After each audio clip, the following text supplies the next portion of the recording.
In the endless expanse of the Arabian Desert, where shifting sands have buried civilizations for millennia, something extraordinary has been hiding in plain sight. Massive stone structures, older than Stonehenge, older than the pyramids, scattered across a landscape so remote that until recently, no human eyes had gazed upon them for thousands of years. These aren't just rocks. They aren't natural formations. They are megaliths, enormous stone monuments deliberately arranged by human hands over 10,000 years ago. And they're rewriting everything we thought we knew about the dawn of civilization. Welcome to Bedtime History, where tonight we journey into one of archaeology's most stunning recent discoveries. So settle in, close your eyes, and let history whisper its secrets to you. For decades, archaeologists believed that the Arabian Peninsula was largely uninhabitable during the early Holocene period. The narrative was simple. As the last ice age ended and the climate shifted, this region became the harsh, arid desert we know today, forcing any early inhabitants to migrate toward more hospitable lands along rivers and coastlines. It was a story that made sense, one that fit neatly into our understanding of human migration patterns and the rise of early civilizations. But sometimes, the most compelling stories are the ones that challenge everything we think we know. In 2017, a team of researchers from the Max Planck Institute for the Science of Human History made a discovery that would shatter this comfortable narrative. Using satellite imagery and ground surveys, they identified over 400 massive stone structures scattered across the northwestern regions of Saudi Arabia. These weren't small burial cairns or simple rock piles. These were enormous, complex monuments, some stretching over 400 meters in length, longer than 4 football fields placed end to end.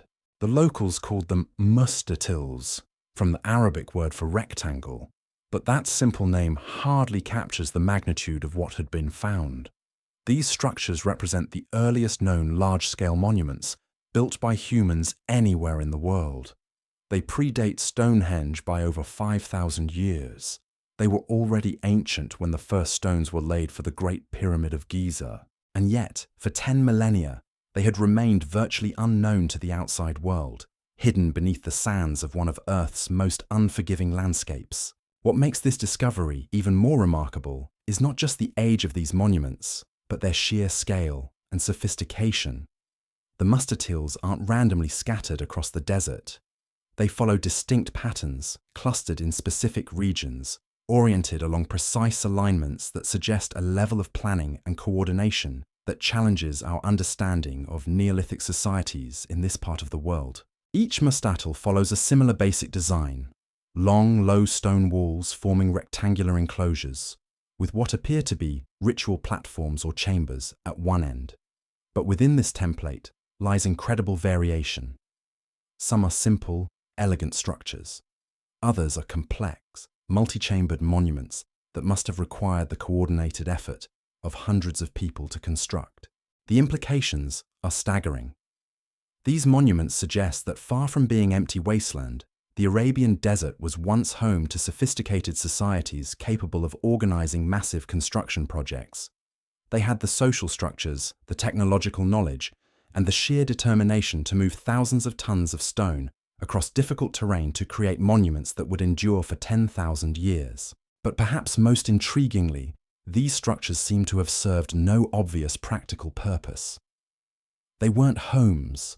They weren't fortifications. They weren't storage facilities. Instead, they appear to have been built for ritual, ceremonial, or spiritual purposes, monuments to beliefs and practices that we can barely begin to imagine. The discovery of the mustatils forces us to confront a fundamental question about our past. How much of human history remains hidden beneath the sands of the world's most remote places? How many civilizations? How many innovations? How many stories of human achievement and creativity have been lost to time, waiting for the right technology or the right moment to reveal their secrets? The answer, as we're beginning to discover, is more than we ever dared to imagine. To understand the true significance of the mustatils, we need to step back and consider the world in which they were built. 10,000 years ago, the Arabian Peninsula looked nothing like the desert we know today. This was a landscape transformed by the end of the last ice age, a period of dramatic climate change that reshaped entire continents. As the great ice sheets retreated, global weather patterns shifted dramatically. The monsoon rains that today bring life to South Asia extended much further west, bringing regular precipitation to what is now some of the driest land on Earth. Rivers flowed where today there is only sand. Lakes dotted the landscape where now there are only memories preserved in salt flats and dry basins. Grasslands stretched to the horizon, supporting vast herds of wild animals and the human communities that followed them. This was the Arabian Peninsula of the early Holocene, a green, fertile land that archaeologists now call the Green Arabia. It was a landscape that could support not just scattered bands of nomadic hunters, but settled communities with the time, resources, and social organization necessary to undertake massive construction projects. The people who built the Mustatils were living through one of the most dramatic periods of environmental change in human history. They witnessed the gradual transformation of their homeland from a lush, habitable region to the harsh desert we know today. And somehow, in the midst of this transformation, they found the motivation and means to create monuments that would outlast their civilization by thousands of years. But who were these people? What drove them to undertake such monumental construction projects? And what can their monuments tell us about their beliefs, their society, and their understanding of the world around them? The answers to these questions are only beginning to emerge, but what we're discovering is painting a picture of Neolithic Arabia that is far more complex and sophisticated than anyone previously imagined. The people of Green Arabia were not simple hunter-gatherers, scraping out a marginal existence in a harsh environment. They were skilled craftspeople, capable architects, and organized societies with the ability to coordinate large-scale projects across vast distances. They had developed sophisticated techniques for working stone, moving massive blocks across difficult terrain, and creating structures that were built to last. More importantly, they had developed the social structures necessary to organize such projects. Building a mustatil wasn't a task that could be accomplished by a single family or even a single community. These monuments required the coordinated effort of many groups, working together toward a common goal over extended periods of time.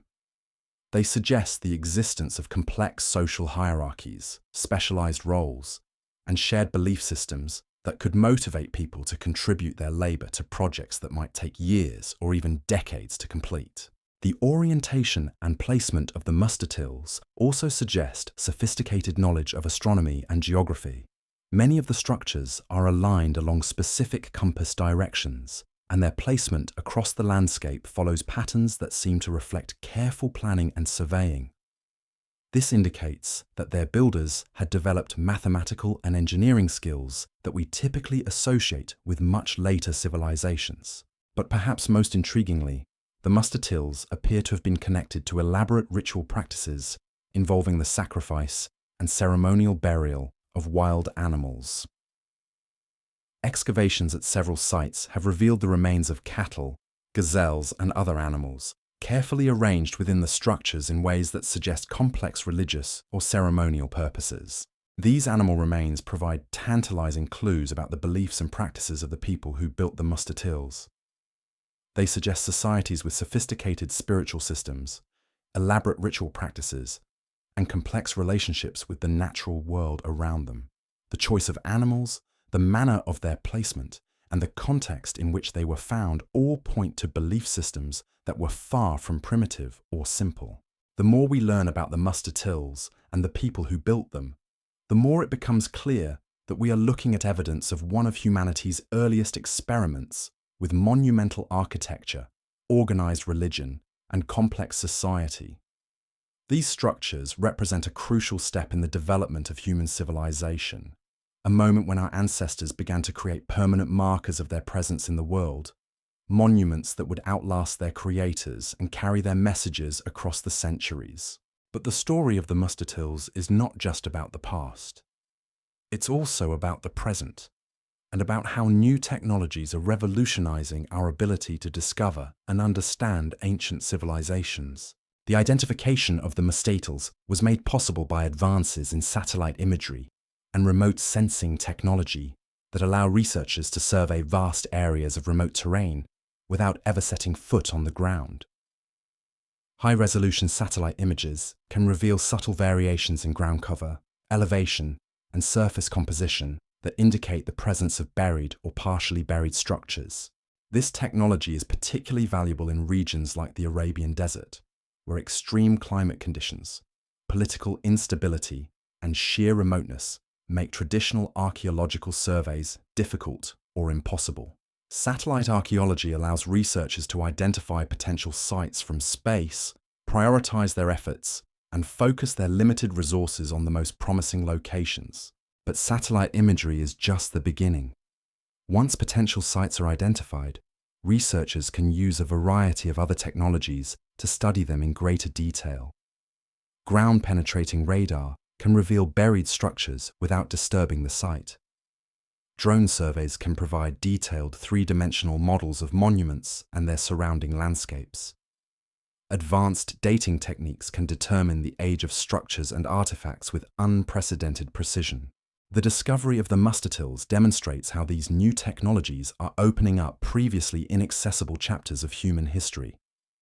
Remote regions that were once beyond the reach of archaeologists are now yielding their secrets to researchers working thousands of miles away, armed with nothing more than satellite images and sophisticated computer analysis. This technological revolution is not limited to the Arabian Peninsula. Similar discoveries are being made around the world as researchers apply these new tools to regions that have never been systematically surveyed. In the Amazon rainforest, satellite imagery has revealed vast networks of ancient earthworks hidden beneath the jungle canopy. In the Sahara Desert, researchers are discovering evidence of ancient rivers, lakes, and settlements that challenge our understanding of Africa's prehistoric past. Each of these discoveries adds another piece to the puzzle of human history, filling in gaps in our knowledge and forcing us to reconsider long-held assumptions about the development of civilization. The Megaliths of Arabia are just one example of how much we still have to learn about our past and how new technologies are helping us uncover stories that have been hidden for millennia. But technology alone is not enough.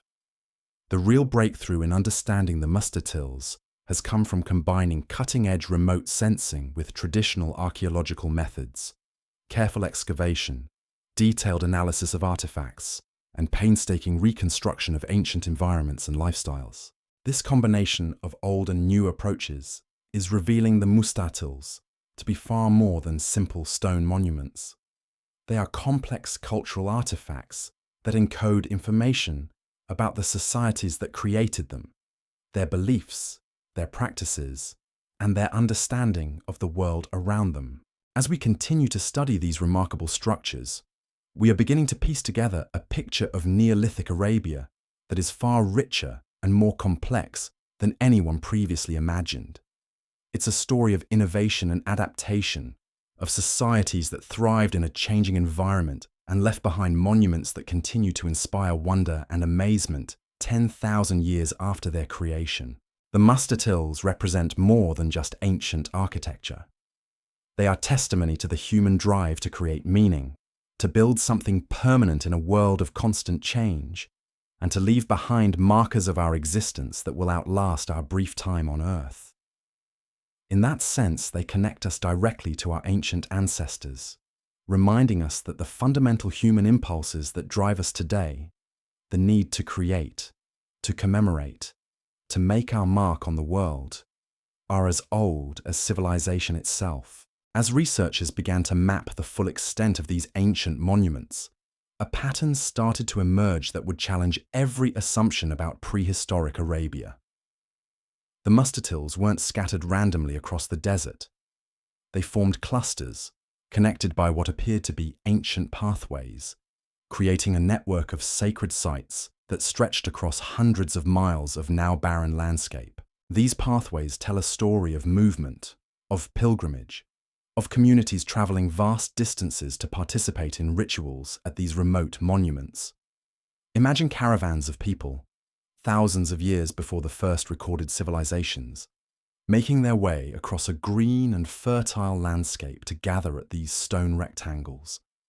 They came bearing offerings, driving cattle and wild game, carrying tools and ceremonial objects that we're only now beginning to understand.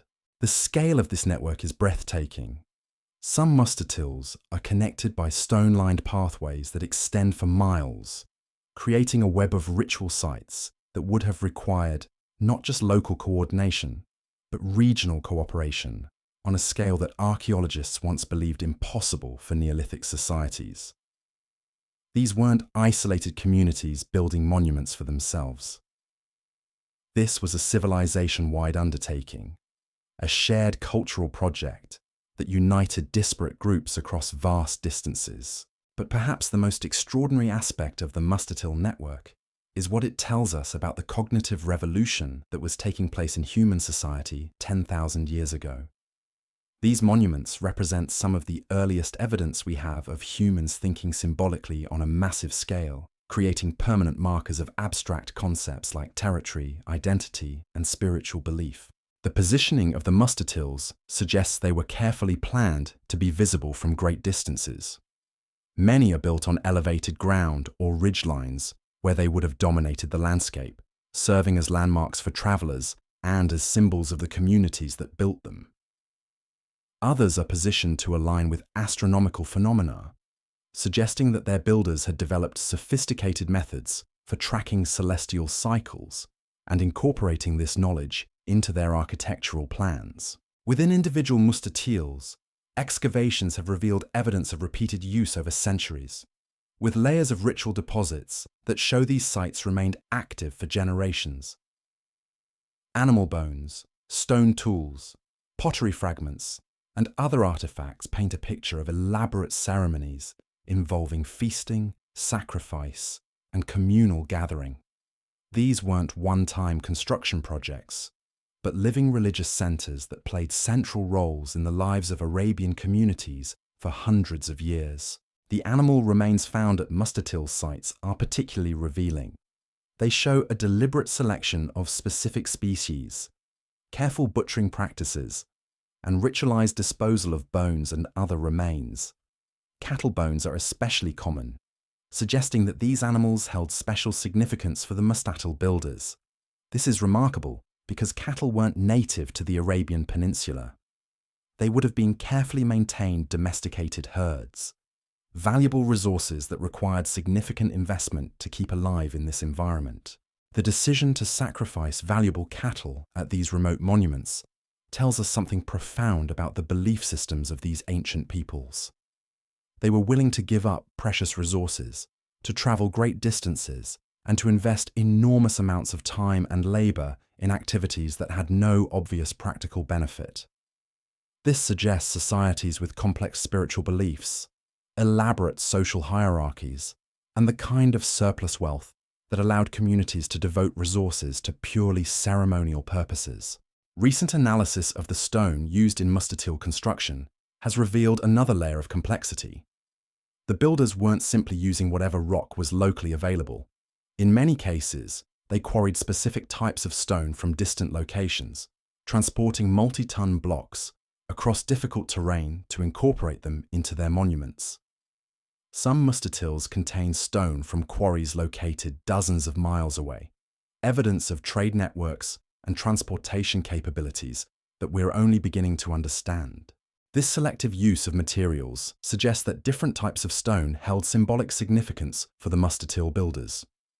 Perhaps certain stones were associated with specific deities or spiritual forces. Perhaps the act of incorporating stone from distant locations was itself part of the ritual significance of these monuments. Whatever the reason, it demonstrates a level of planning, organization, and symbolic thinking that challenges our understanding of Neolithic societies. The construction techniques used in building the muster-tills also reveal sophisticated engineering knowledge. These weren't crude stone piles thrown together by primitive peoples. The walls are carefully constructed using techniques that ensure structural stability over thousands of years. Stones are fitted together with precision, creating joints that have survived millennia of desert weathering. Foundation stones are positioned to distribute weight evenly and prevent settling. Cornerstones are selected and shaped to provide maximum structural integrity. Some muster tills incorporate advanced architectural features like drainage systems to channel rainwater away from the structure, preventing erosion and collapse. Others include carefully designed entrances and internal divisions that suggest specific ritual functions for different parts of the monument. The level of architectural sophistication visible in these structures rivals that of much later civilizations, forcing us to reconsider our assumptions about the technological capabilities of Neolithic peoples. But the muster tills represent more than just advanced engineering. They embody a revolutionary shift in human consciousness, marking the moment when our species began to think beyond immediate survival needs and started creating permanent expressions of abstract ideas. These monuments are among humanity's earliest attempts to impose order on the landscape, to create sacred spaces that would endure beyond the lifespans of their creators. The spiritual significance of the muster tills becomes even more apparent when we consider their relationship to the changing environment of prehistoric Arabia. As the climate gradually shifted and the once green landscape began to turn to desert, these monuments may have taken on new meanings. They became anchors to a disappearing world, permanent reminders of a time when the land was fertile and life was abundant. Some researchers have suggested that the muster tills served as ritual centers for rain-making ceremonies, places where communities gathered to perform rituals intended to bring back the rains that were becoming increasingly scarce. The animal sacrifices found at these sites may have been offerings to sky gods or storm deities, desperate attempts to restore the balance between heaven and earth that was being disrupted by climate change. This interpretation adds a poignant dimension to the muster till story. These monuments may represent humanity's first recorded response to environmental crisis, evidence of ancient peoples struggling to understand and adapt to forces beyond their control. The fact that they continued building and using these sites even as their world was transforming around them speaks to the power of ritual and belief in helping human communities cope with uncertainty and change.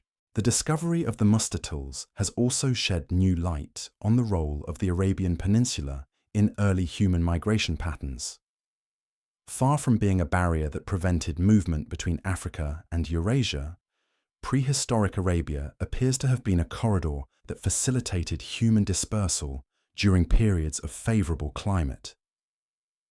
The sophisticated societies that built the muster tills may have served as way stations for migrating populations, providing knowledge, resources, and cultural exchange opportunities for peoples moving between continents. Genetic studies of modern Arabian populations have revealed traces of ancient lineages that may connect to the muster till builders. These genetic signatures suggest that despite the environmental challenges that eventually made much of the peninsula uninhabitable, some populations managed to adapt and survive, carrying forward cultural traditions and genetic heritage from these ancient monument-building societies. The implications extend far beyond Arabia itself. If sophisticated monument-building cultures existed in what is now desert 10,000 years ago, what other evidence of early civilization might be hidden beneath the sands of the world's arid regions? The Sahara, the Gobi, the Atacama, the Australian outback. All of these landscapes have experienced dramatic climate changes over the past 10 millennia. How many lost civilizations might be waiting to be discovered by future archaeological expeditions armed with increasingly sophisticated remote sensing technologies? The muster tills have already inspired similar discoveries in other parts of the world. Researchers are now applying the same satellite survey techniques that revealed the Arabian monuments to other remote regions, and the results are remarkable.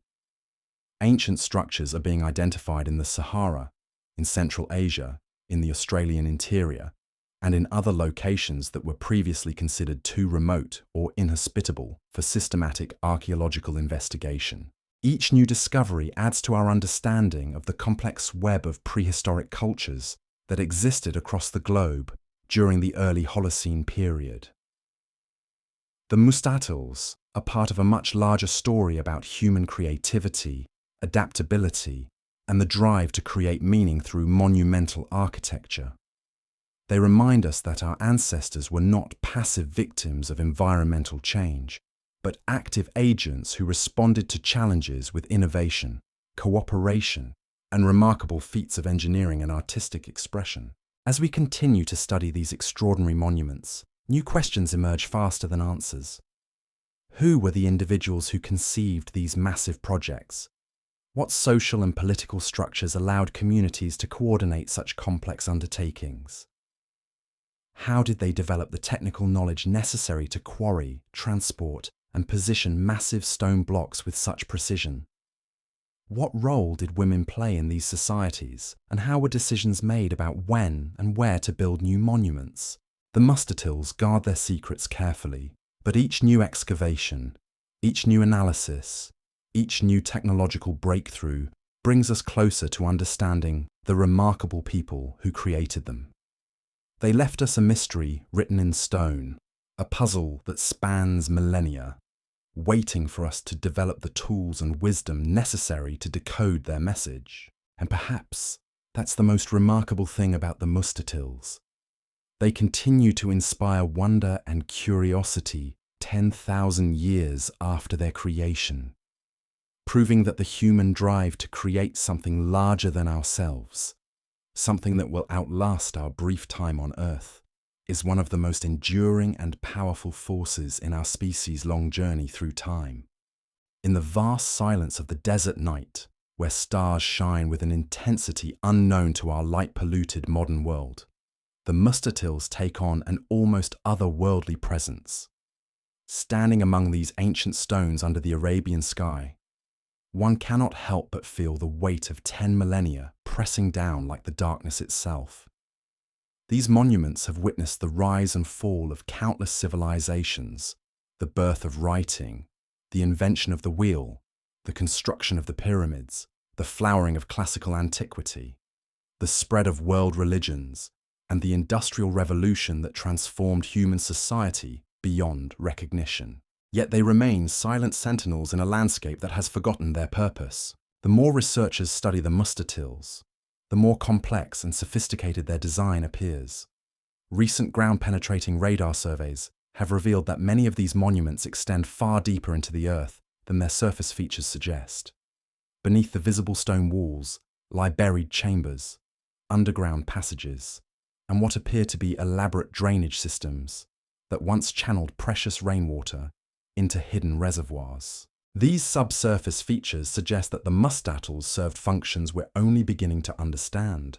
They weren't simply ceremonial platforms or ritual enclosures. They were complex, multifunctional installations that may have combined religious, practical, and social purposes in ways that challenge our modern tendency to separate the sacred from the secular. Some of the underground chambers contain evidence of sophisticated acoustic engineering. The walls are shaped and positioned to amplify and direct sound in specific ways, creating resonance effects that would have enhanced ritual chanting, drumming, or other ceremonial activities. Standing in these buried spaces today, researchers have reported experiencing powerful acoustic phenomena, whispers that carry across vast distances, echoes that seem to emerge from the stone itself, and harmonics that create an almost musical quality in the human voice. This acoustic engineering represents yet another layer of sophistication in mustatil design. The builders weren't content to create visually impressive monuments. They wanted to engage multiple senses to create immersive experiences that would have profound psychological and spiritual effects on participants in their rituals. They understood something that modern architects and designers are only rediscovering, that space itself can be shaped to influence human consciousness, to create altered states of awareness that facilitate religious or transcendent experiences. The discovery of these acoustic properties has led to new theories about the purpose of the mustatils. Some researchers now believe they may have served as centers for healing rituals, places where communities gathered to treat illness through a combination of herbal medicine, ritualized behavior, and sound therapy.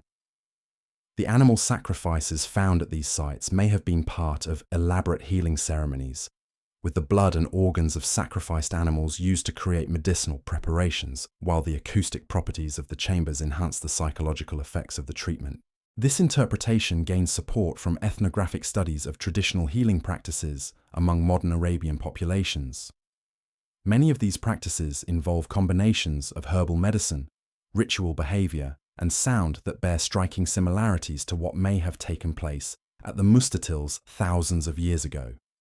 The continuity of these traditions suggests that knowledge about the healing properties of specific locations, plants, and ritual practices may have been passed down through oral tradition across hundreds of generations. But healing may have been only one aspect of the Mustatils' complex functions. Analysis of the stone arrangements within these monuments has revealed sophisticated geometric patterns that appear to encode astronomical information. The positions of key stones correspond to the rising and setting points of important stars and constellations, creating a kind of three-dimensional calendar that would have allowed the Mustatil builders to track seasonal changes with remarkable precision. This astronomical knowledge would have been crucial for communities dependent on seasonal migrations of wild animals and the timing of scarce rainfall.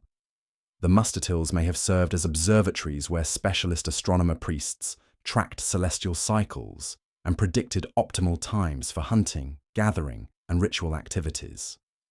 The geometric patterns encoded in stone would have served as permanent records of this knowledge, ensuring that crucial information could be preserved and transmitted even if individual specialists died or communities dispersed. The level of astronomical sophistication evident in Mustatil design rivals that of much later civilizations famous for their celestial observations. The builders demonstrated understanding of precession, the slow wobble of Earth's axis that causes the positions of stars to shift over long periods of time. They incorporated corrections for this phenomenon into their monuments, suggesting that they maintained detailed astronomical records over centuries and possessed mathematical skills that we typically associate with classical antiquity. This astronomical knowledge may have been connected to the Mustatil's role in long-distance trade and communication. The monuments are positioned along what appear to be ancient travel routes, placed at strategic locations where they would have served as landmarks for traders and travelers crossing the vast Arabian landscape. The astronomical alignments built into their design would have allowed them to function as navigational aids, helping travelers determine direction and time of year, even in the featureless expanse of the desert. Recent excavations have uncovered evidence of extensive trade networks centered on the Mustatil sites. Artifacts found buried within the monuments include materials from locations hundreds of miles away, obsidian from volcanic regions, shells from distant coastlines, rare minerals from mountain ranges far beyond the Arabian Peninsula. These exotic materials weren't just decorative additions to ritual deposits. They represent evidence of sophisticated trade relationships that connected the Mustatil builders to communities across a vast geographic area. The presence of these trade goods suggests that the Mustatils served as more than local religious centers. They were nodes in a network of economic and cultural exchange that spanned continents. Merchants and traders from distant lands would have traveled to these sites, not just to participate in rituals, but to exchange goods, information, and ideas with representatives from other communities. The Mustatils may have been among humanity's earliest international meeting places, locations where diverse cultures came together for mutual benefit. This interpretation helps explain the remarkable uniformity in Mustatil design across such a vast area. The basic architectural template, rectangular stone enclosures with ritual platforms at one end, appears at sites separated by hundreds of miles, suggesting shared cultural traditions and possibly coordinated planning among different communities. But within this uniform template, each Mustatil displays unique features that reflect local traditions, available materials, and specific ritual requirements. The standardization of Mustatil design implies the existence of specialized architects or ritual specialists who traveled between communities, sharing knowledge and ensuring that new monuments conform to established traditions. These individuals may have been among history's first professional architects, skilled specialists who commanded respect and resources across cultural boundaries. Their knowledge would have encompassed not just construction techniques, but also astronomical calculations, acoustic engineering, and complex ritual requirements. The social implications of this specialization are profound.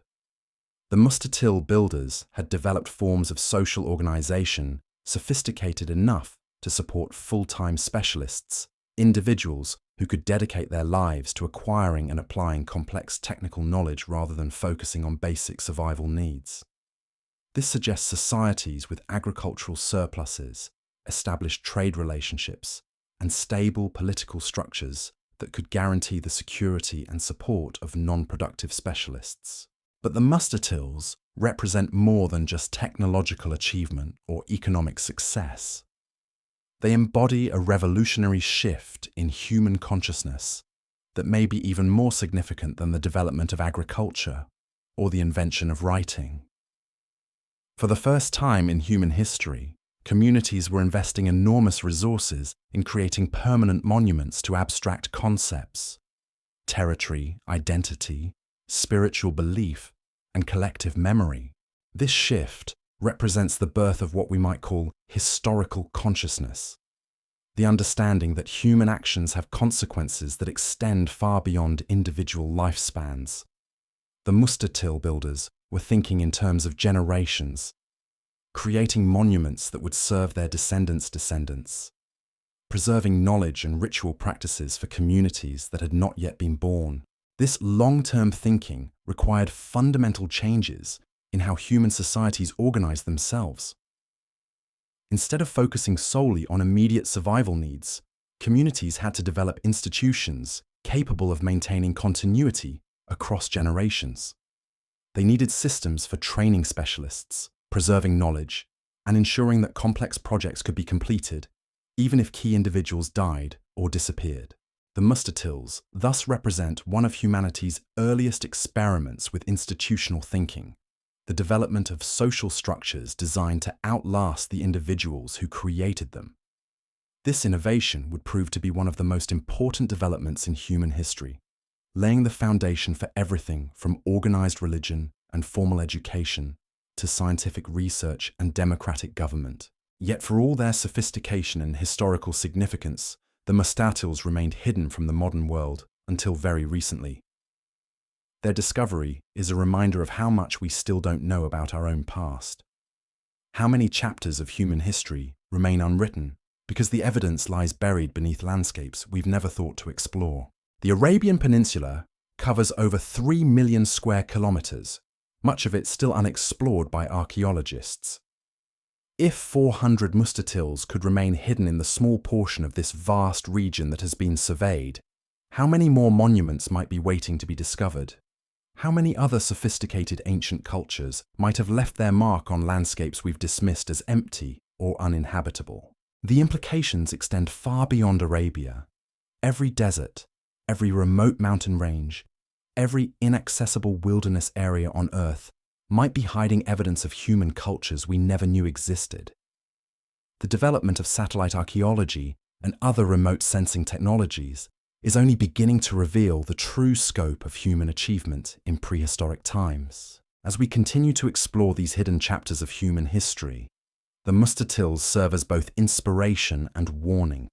They remind us that our ancestors were capable of remarkable achievements, that they possessed knowledge and skills we're only beginning to appreciate.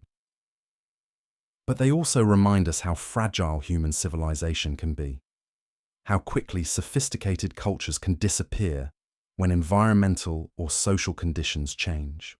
The people who built the Mustatils created monuments designed to last forever, yet their civilization vanished so completely that until recently we didn't even know they had existed.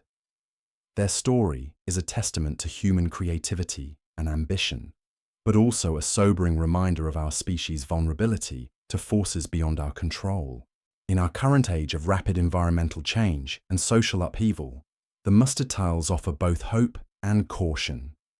They show us that humans have faced and survived dramatic challenges before, that our species possesses remarkable capacity for adaptation and innovation. But they also remind us that survival is never guaranteed, that even the most sophisticated civilizations can disappear if they fail to adapt to changing conditions. The Mustartils continue to reveal their secrets slowly, reluctantly, like ancient spirits awakening from a 10,000-year sleep. Each new discovery adds another piece to the puzzle, another glimpse into the complex world of their builders. But for every question answered, a dozen new mysteries emerge, ensuring that these remarkable monuments will continue to challenge and inspire researchers for generations to come. Standing in the shadow of these ancient monuments today, one cannot escape the profound silence that surrounds them. It's a silence that seems to absorb sound itself, as if the desert is holding its breath, waiting for voices that will never return. The wind moves through the stone corridors, creating haunting melodies that seem almost like whispers from the past, echoes of ceremonies and gatherings that took place when these structures were the beating heart of a thriving civilization. But this silence is deceptive. Recent advances in archaeological science are beginning to make these stones speak, revealing secrets that have been locked away for millennia. Through careful analysis of microscopic particles embedded in the rock surfaces, researchers have discovered traces of organic compounds that tell extraordinary stories about the activities that once took place here. These chemical signatures reveal that the Mustartils weren't cold, lifeless monuments. They were vibrant centers of human activity, places where people gathered to burn specific types of incense, to prepare elaborate feasts, and to perform rituals involving substances we can barely identify today. Some of these compounds appear to be the residues of plants that no longer grow in the Arabian Peninsula, species that vanished along with the green landscape that once supported them. The discovery of these botanical traces has opened an entirely new window into the world of the Mustartil builders. They weren't simply using whatever materials were locally available for their ceremonies. They were cultivating specific plants, possibly in elaborate gardens or greenhouse-like structures that have long since crumbled to dust. They were trading for exotic substances from distant lands, incorporating materials into their rituals that came from ecosystems thousands of miles away. Some of the plant residues found at Mustartil sites appear to have psychoactive properties, suggesting that the ritual activities conducted here may have involved altered states of consciousness.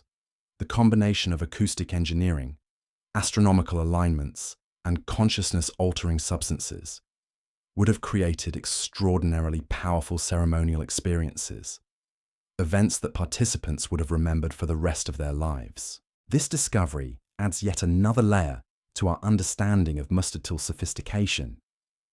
The builders weren't just skilled architects and engineers. They were also advanced pharmacologists, with detailed knowledge of plant chemistry and its effects on human consciousness. They understood how to combine environmental design, sound, and chemical substances to create precisely controlled psychological experiences. The implications of this knowledge are staggering. It suggests that the Mustartil builders had developed systematic approaches to studying human consciousness, that they possessed what we might recognize as early forms of experimental psychology. They were conducting research into the nature of human experience itself, using their monuments as laboratories for exploring the furthest reaches of human potential. This research may have been connected to the healing functions we discussed earlier, but it probably extended far beyond simple medical applications. The Mustartil builders appear to have been interested in consciousness itself as a phenomenon worthy of study and manipulation.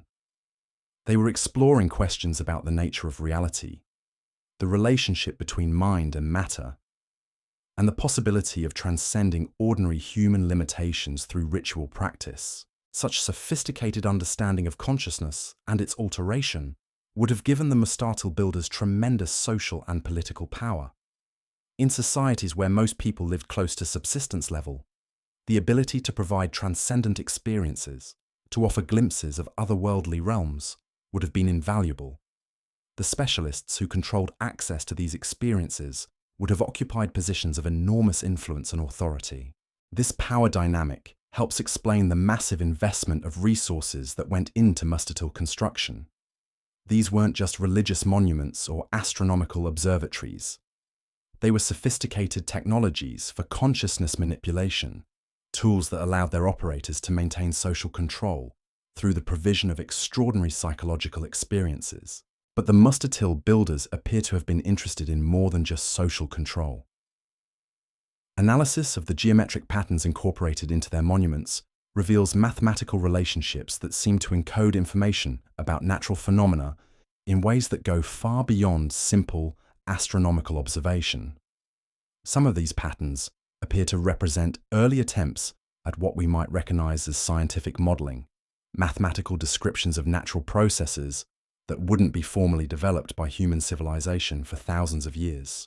The mathematical sophistication evident in Mustard Hill design challenges our fundamental assumptions about the development of human knowledge.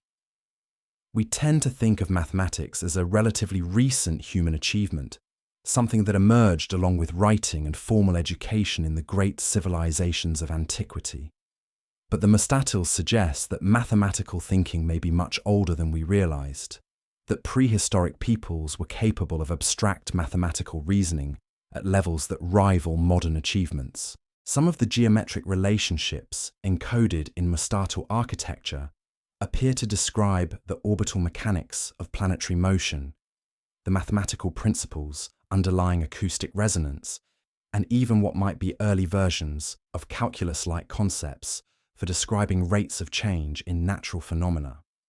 If these interpretations are correct, the Mustard Hill builders possessed mathematical knowledge that wouldn't be formally rediscovered until the scientific revolution of the 17th century.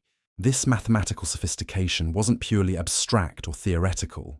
The Mustard Hill builders were applying advanced mathematical concepts to solve practical problems in architecture, engineering, and astronomical observation. They were using mathematical modeling to optimize the acoustic properties of their monuments, to predict celestial events with remarkable accuracy, and to create structural designs that have survived for 10 millennia in one of the world's most challenging environments. The survival of these structures through 10,000 years of desert weather is itself a testament to the engineering knowledge of their builders. The Mustard Hills have endured sandstorms that can strip flesh from bone, temperature variations that cause most materials to crack and crumble, and seismic activity that has toppled mountains. Yet they remain largely intact, their walls still standing, their geometric patterns still clearly visible. This longevity wasn't accidental. Analysis of Mustard Hill construction techniques reveals that the builders understood principles of materials science that modern engineers are only beginning to appreciate. They selected specific types of stone based not just on availability, but on their resistance to weathering, their thermal expansion properties, and their ability to maintain structural integrity under stress. They developed mortar formulations using local minerals that created bonds between stones stronger than the stones themselves. They designed foundation systems that distribute loads evenly across unstable desert soils, preventing the settling and shifting that destroys most ancient structures. They incorporated expansion joints and flexible connections that allow their monuments to move with seismic activity rather than resisting it. Most remarkably, they appear to have understood concepts related to what modern science calls emergent properties, the idea that complex systems can exhibit behaviors that are more than the sum of their parts. The Mustard Hills weren't just collections of stones arranged in rectangular patterns. They were integrated systems designed to interact with their environment in sophisticated ways, responding to changes in temperature, humidity, wind patterns, and seismic activity. This systems thinking represents another revolutionary development in human consciousness. The Mustard Hill builders were among the first humans to think holistically about complex problems, to understand that effective solutions required consideration of multiple interacting variables rather than simple cause and effect relationships. This holistic approach extended beyond architecture and engineering to encompass their understanding of human society itself. The Mustard Hill network wasn't just a collection of individual monuments. It was an integrated system designed to facilitate communication, trade, and cultural exchange across vast distances. The builders understood that their individual communities were part of larger social systems, that their survival and prosperity depended on maintaining connections with distant groups. This systems perspective may have been what allowed the Mustatil builders to coordinate the massive construction projects that created their monument network. Instead of thinking in terms of individual communities building individual structures, they approached the problem as one of creating an integrated regional infrastructure that would serve the needs of all participating groups. The logistics of such coordination boggle the modern mind. Without writing, without long-distance communication technologies, without centralized political institutions, these prehistoric peoples somehow managed to organize construction projects that spanned hundreds of miles and involved thousands of workers over periods of decades or centuries. The solution appears to have involved the development of sophisticated oral traditions that could preserve and transmit complex technical information across generations. The Mustatil builders created systems of songs, stories, and rituals that encoded engineering knowledge, astronomical observations, mathematical relationships, and construction techniques in forms that could be memorized and passed down through purely oral transmission. These oral traditions weren't simple collections of facts or instructions. They were complex narrative structures that wove technical information into compelling stories that were easier to remember and more engaging to transmit. The songs that guided Mustatil construction probably contained encoded information about stone selection, foundation preparation, wall construction techniques, and astronomical alignments, all embedded within epic narratives about heroes, gods, and cosmic struggles. The development of such sophisticated oral traditions represents yet another revolutionary achievement of the Mustatil builders. They created information storage and transmission systems that were more reliable and durable than any written records, systems that could preserve knowledge across millennia of social and environmental change. Some elements of these oral traditions may have survived into historical times, embedded within the folklore and religious traditions of later Arabian cultures. Researchers are beginning to identify possible connections between Mustatil construction techniques and building methods described in ancient Arabian poetry, between astronomical knowledge encoded in Mustatil alignments and star lore preserved in Bedouin traditions. These connections suggest that the Mustatil builders didn't simply vanish when their green world turned to desert. Some of their knowledge, some of their traditions, some of their understanding of the natural world may have been preserved within the oral cultures of their descendants, passed down through generations of desert dwellers who maintained connections to their ancient heritage even as their physical environment transformed beyond recognition. The possibility that Mustatil traditions survived in some form adds another dimension to these monuments' significance. They weren't just archaeological artifacts from a vanished civilization. They were part of a living cultural tradition that may have maintained continuity across 10 millennia of human history, connecting the prehistoric monument builders to the modern peoples of the Arabian Peninsula through unbroken chains of oral transmission. This continuity helps explain the almost mystical reverence that local populations often display toward the Mustatils. These aren't just ancient ruins to be studied by foreign archaeologists. They are sacred sites that remain connected to living traditions, places where the boundary between past and present becomes meaningless, where the voices of ancestors can still be heard by those who know how to listen. But even as we begin to understand the sophisticated achievements of the Mustatil builders, new discoveries continue to challenge our assumptions about their capabilities and knowledge. Recent excavations have uncovered evidence of what appears to be early forms of metallurgy, suggesting that these prehistoric peoples were working with metals thousands of years before such technologies were supposed to have reached the Arabian Peninsula. The metal artifacts found at Mustatil sites aren't crude early experiments with copper or bronze. They are sophisticated alloys created using techniques that required precise temperature control, complex chemical processes, and detailed understanding of material science. Some of the metal objects appear to have been created using casting techniques that weren't supposed to have been invented until much later periods of human history. This metallurgical sophistication adds yet another layer to the mustard-till mystery. How did prehistoric peoples living in what we assumed was a technologically primitive society develop advanced metalworking capabilities? Where did they acquire the knowledge and skills necessary to create complex alloys and precision cast objects? What other technologies might they have possessed that we haven't yet discovered? The answers to these questions may lie buried beneath thousands of years of accumulated sand, waiting for future archaeological expeditions to uncover them. Or they may be encoded within the oral traditions that preserved mustard-till knowledge across the millennia, waiting for scholars who can decode the technical information embedded within ancient songs and stories. What seems certain is that the mustard-tills represent only the visible tip of a vast iceberg of prehistoric achievement.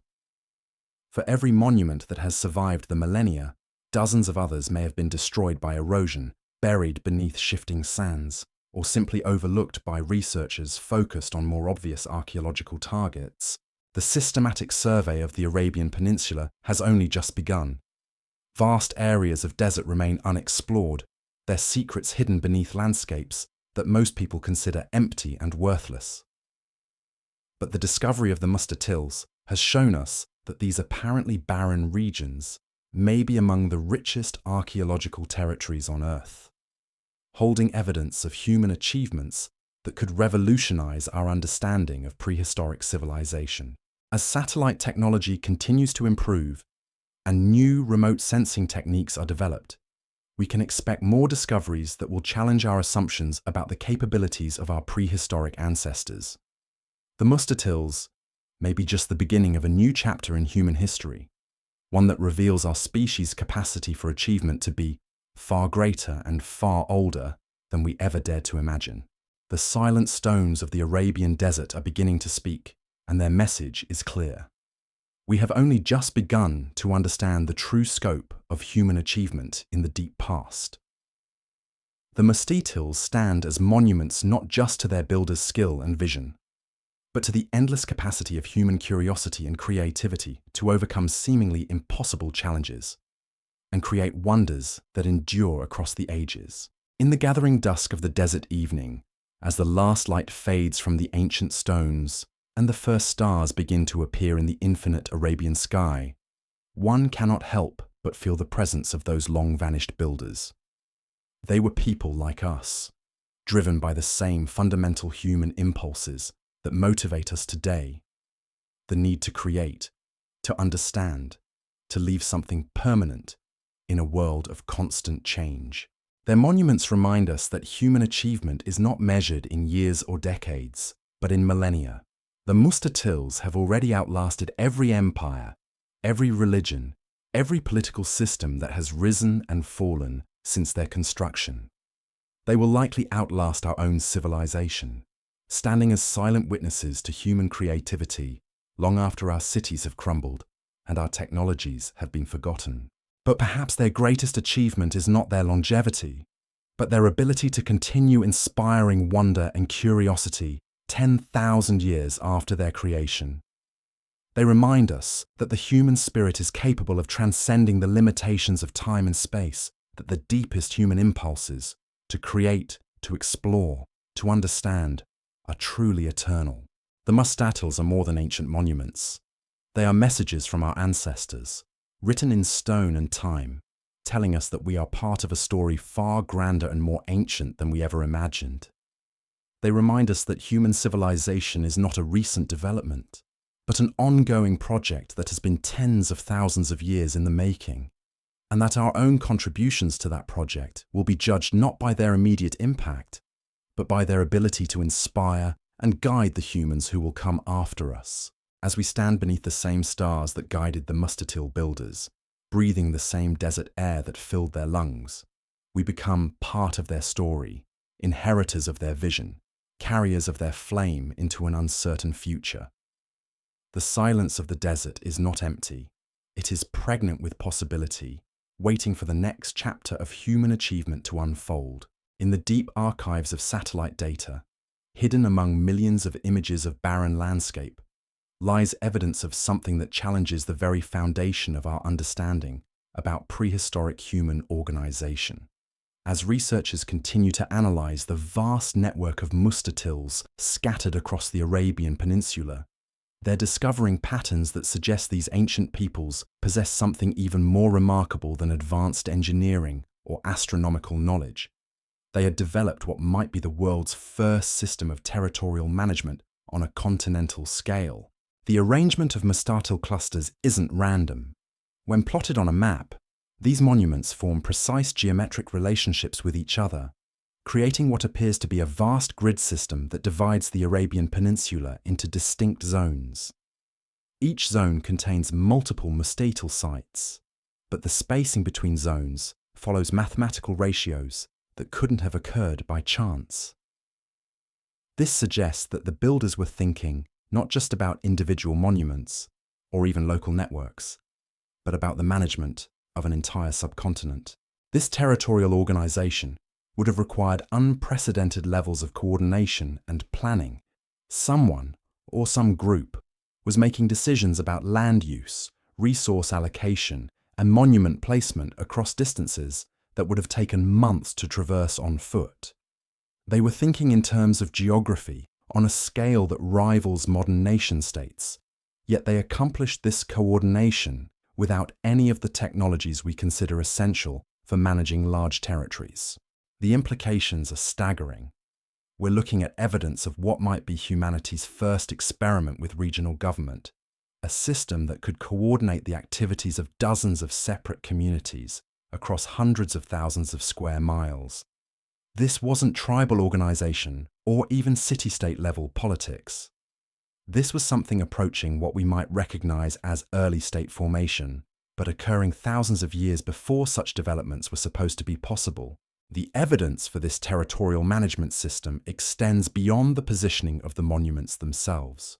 Recent chemical analysis of artifacts found at different mustatil sites has revealed standardized production techniques that suggest centralized quality control.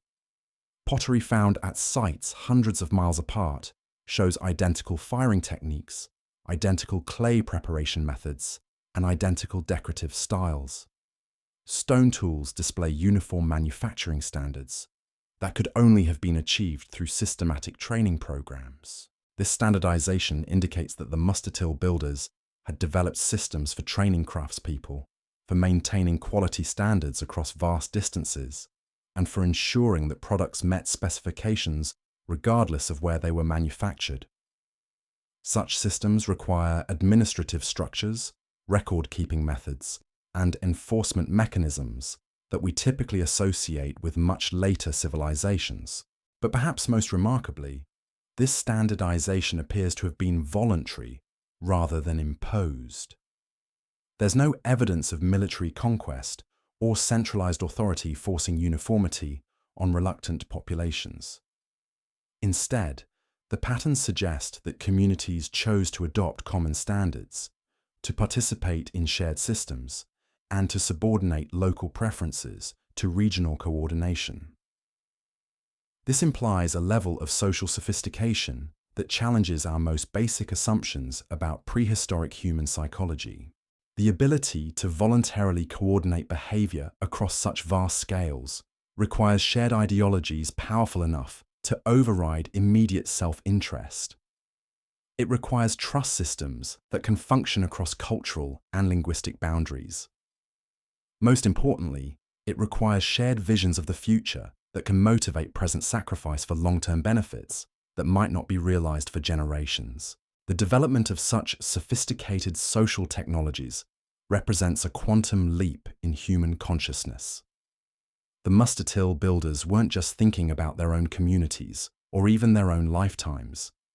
They were thinking about the welfare of future generations they would never meet, planning for contingencies they might never face, and investing in infrastructure that would benefit their great-great-grandchildren's great-great-grandchildren. This long-term thinking required fundamental changes in how human societies understood time itself. Instead of focusing on immediate survival needs or even seasonal cycles, These communities were thinking in terms of centuries and millennia. They were making decisions based on projections of future conditions, planning for scenarios that wouldn't unfold for dozens of generations. The psychological sophistication required for such long-term planning rivals anything achieved by modern civilizations. These prehistoric peoples had developed mental models sophisticated enough to track complex variables across extended time periods, to anticipate the long-term consequences of present actions, and to motivate immediate sacrifices for benefits that wouldn't be realized for centuries. But the Mustatil builders' achievements in social organization were matched by equally remarkable developments in what we might call prehistoric science. Hidden within the geometric patterns of their monuments are encoded relationships that appear to describe natural phenomena with mathematical precision that wouldn't be formally achieved by human civilization until the scientific revolution. Some of these mathematical relationships appear to describe the behavior of fluids, encoding principles that wouldn't be formally understood until the development of hydraulic engineering in classical antiquity. Others seem to model the propagation of sound waves, anticipating acoustic principles that modern science didn't discover until the 19th century. Still others appear to represent early versions of what we now call chaos mathematics, describing the behavior of complex systems that modern science has only begun to understand in the past few decades. The presence of such sophisticated mathematical knowledge in prehistoric monuments raises profound questions about the nature of human intellectual development. How did peoples living without writing, without formal educational institutions, without scientific instruments, develop mathematical understanding that rivals modern achievements? Where did they acquire this knowledge, and how did they apply it to solve practical problems in architecture and engineering? One possibility is that the Mustatil builders developed systematic methods for observing natural phenomena, for conducting experiments, and for testing hypotheses about the behavior of physical systems. They may have created what we would recognize as early forms of scientific methodology, systematic approaches to understanding the natural world that allowed them to discover mathematical relationships through careful observation and experimentation. This prehistoric science appears to have been closely integrated with their religious and ceremonial practices. The mathematical relationships encoded in Mustatil design aren't abstract theoretical constructs.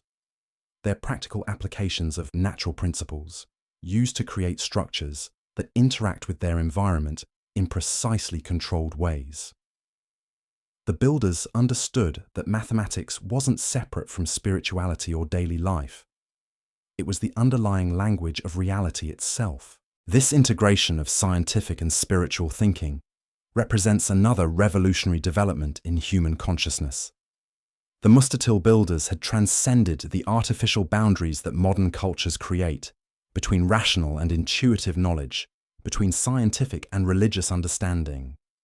They had developed worldviews sophisticated enough to encompass both mathematical precision and spiritual meaning within unified frameworks. Such integrated thinking allowed them to approach problems with a completeness that modern specialized thinking often lacks. When designing a monument, they could simultaneously consider structural engineering requirements, acoustic properties, astronomical alignments, ritual functions, and symbolic meanings. They weren't constrained by the disciplinary boundaries that limit modern problem-solving approaches. This holistic methodology may explain how they achieved results that seem impossible given their technological limitations. By thinking about problems from multiple perspectives simultaneously, by integrating insights from diverse domains of knowledge, they were able to develop solutions that transcended what any single approach might have achieved. The discovery of this prehistoric scientific methodology has profound implications for our understanding of human intellectual history. It suggests that the capacity for systematic thinking, for experimental investigation, for mathematical modeling of natural phenomena may be much older than we realized. The scientific revolution of the 17th century may not have been the birth of scientific thinking, but rather its rediscovery after millennia of cultural forgetting. This possibility raises uncomfortable questions. about the linear progress narrative that dominates modern thinking about human development. We tend to assume that human knowledge has grown steadily over time, that each generation builds upon the achievements of its predecessors, that we are the most sophisticated humans who have ever lived. But the mustard tills suggest a more complex story, one in which remarkable achievements have been lost and rediscovered multiple times throughout human history. The implications extend beyond archaeology or ancient history. If sophisticated knowledge systems have been lost before, they can be lost again. If prehistoric peoples achieved remarkable insights through methods we no longer understand, perhaps we need to reconsider our assumptions about the superiority of modern knowledge systems. The mustard till builders developed their sophisticated understanding of mathematics, engineering, and natural phenomena without any of the technologies we consider essential for scientific progress. They had no writing systems for recording experimental results, no instruments for precise measurement, no institutional structures for preserving and transmitting knowledge. Yet they achieved insights that modern science is only beginning to appreciate.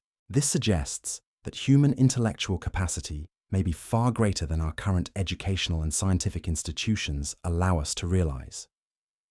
Perhaps the constraints of modern specialized thinking, the boundaries between academic disciplines, the emphasis on technological solutions actually limit our ability to achieve the kind of integrated understanding that the mustard till builders possessed. Recent studies of traditional knowledge systems among indigenous peoples around the world have revealed similar patterns of sophisticated understanding achieved through methods that differ radically from modern scientific approaches. Traditional ecological knowledge, traditional medicine, traditional astronomy all demonstrate levels of insight and practical effectiveness that often surpass modern specialized knowledge in their specific domains. The mustard tills may represent an extreme example of such traditional knowledge systems, one that achieved remarkable sophistication through methods we're only beginning to understand. Their builders may have developed ways of thinking about complex problems, ways of integrating diverse types of information, ways of testing ideas and refining understanding that modern science could learn from. But extracting lessons from the mustard till builders' methodology presents enormous challenges. Their knowledge systems were embedded within cultural contexts that no longer exist, expressed through symbolic languages we can barely decode, applied to problems that differ radically from modern concerns. The process of understanding their achievements requires not just archaeological investigation, but also fundamental rethinking of our assumptions about knowledge, learning, and problem-solving. This rethinking is already beginning to influence fields far beyond archaeology. Architects are studying mustard till acoustic engineering to develop new approaches to building design. Engineers are analyzing their structural techniques to create more resilient construction methods. Mathematicians are exploring the geometric relationships encoded in their monuments to discover new mathematical principles. But perhaps most importantly, the mustard tills are inspiring new approaches to thinking about complex problems. Their builders' ability to integrate multiple perspectives, to think holistically about multifaceted challenges, to develop solutions that address diverse requirements simultaneously, offers models for addressing the complex, interconnected problems that face modern civilization. Climate change, environmental degradation, social inequality, technological disruption. These challenges require the kind of integrated thinking that the mustard till builders exemplified. They can't be solved through narrow, specialized approaches or single-factor solutions. They require the ability to think across disciplinary boundaries, to integrate insights from diverse domains, to develop solutions that address multiple requirements simultaneously. The mustard tills remind us that such integrated thinking is possible, that human consciousness is capable of the kind of holistic understanding necessary to address complex challenges. Their builders achieved remarkable results not despite their lack of modern technologies, but because they had developed ways of thinking that transcended the limitations of specialized approaches. As we face our own complex challenges, as we struggle with problems that seem to defy solution through conventional approaches, The Mustartills offer both inspiration and guidance. They remind us that human ingenuity is capable of achievements that seem impossible, that sophisticated understanding can emerge through methods we might not expect, that solutions to complex problems often require thinking that transcends conventional boundaries. The silent stones of the Arabian Desert continue to speak, but their message is not just about the past. It's about possibilities for the future, about human potential that remains largely unrealized, about ways of thinking and problem-solving that could help us address the challenges that define our own historical moment. Standing among these ancient monuments today, feeling the weight of 10 millennia pressing down like desert silence, one cannot escape the profound questions they pose about human nature itself. What are we capable of achieving when we think beyond the limitations of individual lifespans? What could we accomplish if we learned to integrate diverse forms of knowledge rather than compartmentalizing them into separate disciplines? What problems could we solve if we developed the kind of patient, long-term thinking that allowed the Mustartill builders to create monuments designed to last forever? The Mustartills offer no easy answers to these questions, but they prove that such achievements are possible. They stand as testimony to human potential that transcends the apparent limitations of technology, resources, or social organization. They remind us that the greatest achievements in human history have often emerged not from superior tools or techniques, but from superior ways of thinking about problems and possibilities. As the desert wind moves through these ancient stones, creating haunting melodies that seem almost like voices from the past, we are reminded that we are part of a story far older and grander than our individual lives. The Mustartill builders faced challenges as daunting as any we confront today: environmental change, resource scarcity, social coordination across vast distances. They responded with creativity, patience, and vision that created wonders lasting 10,000 years. Their example suggests that our own challenges, however overwhelming they might seem, are not insurmountable. Human consciousness, human creativity, human determination to create something larger than ourselves. These forces have shaped remarkable achievements before, and they can do so again. The Mustartills remind us that we are inheritors of a tradition of human excellence that stretches back to the very dawn of civilization, and that we have the potential to contribute our own chapter to that ongoing story. But perhaps most importantly, the Mustartills remind us that the measure of human achievement is not immediate success or recognition, but the ability to create something that will inspire and guide future generations. The builders of these monuments worked for purposes they might never see fulfilled, for benefits that would accrue to descendants they would never meet. They understood that true achievement transcends individual lifespans, that the greatest human accomplishments are those that continue to serve humanity long after their creators have been forgotten. In our age of instant communication and immediate gratification, this long-term perspective offers both challenge and opportunity. It challenges us to think beyond our own immediate needs and desires, to consider the long-term consequences of our actions, to invest in projects that might not yield benefits for generations. But it also offers the opportunity to participate in something far grander than individual success: the ongoing human project of creating a world worthy of our highest aspirations. The Mustartills will continue to stand long after our own civilization has passed into history. They will continue to inspire wonder and curiosity in humans we cannot imagine, living in circumstances we cannot predict.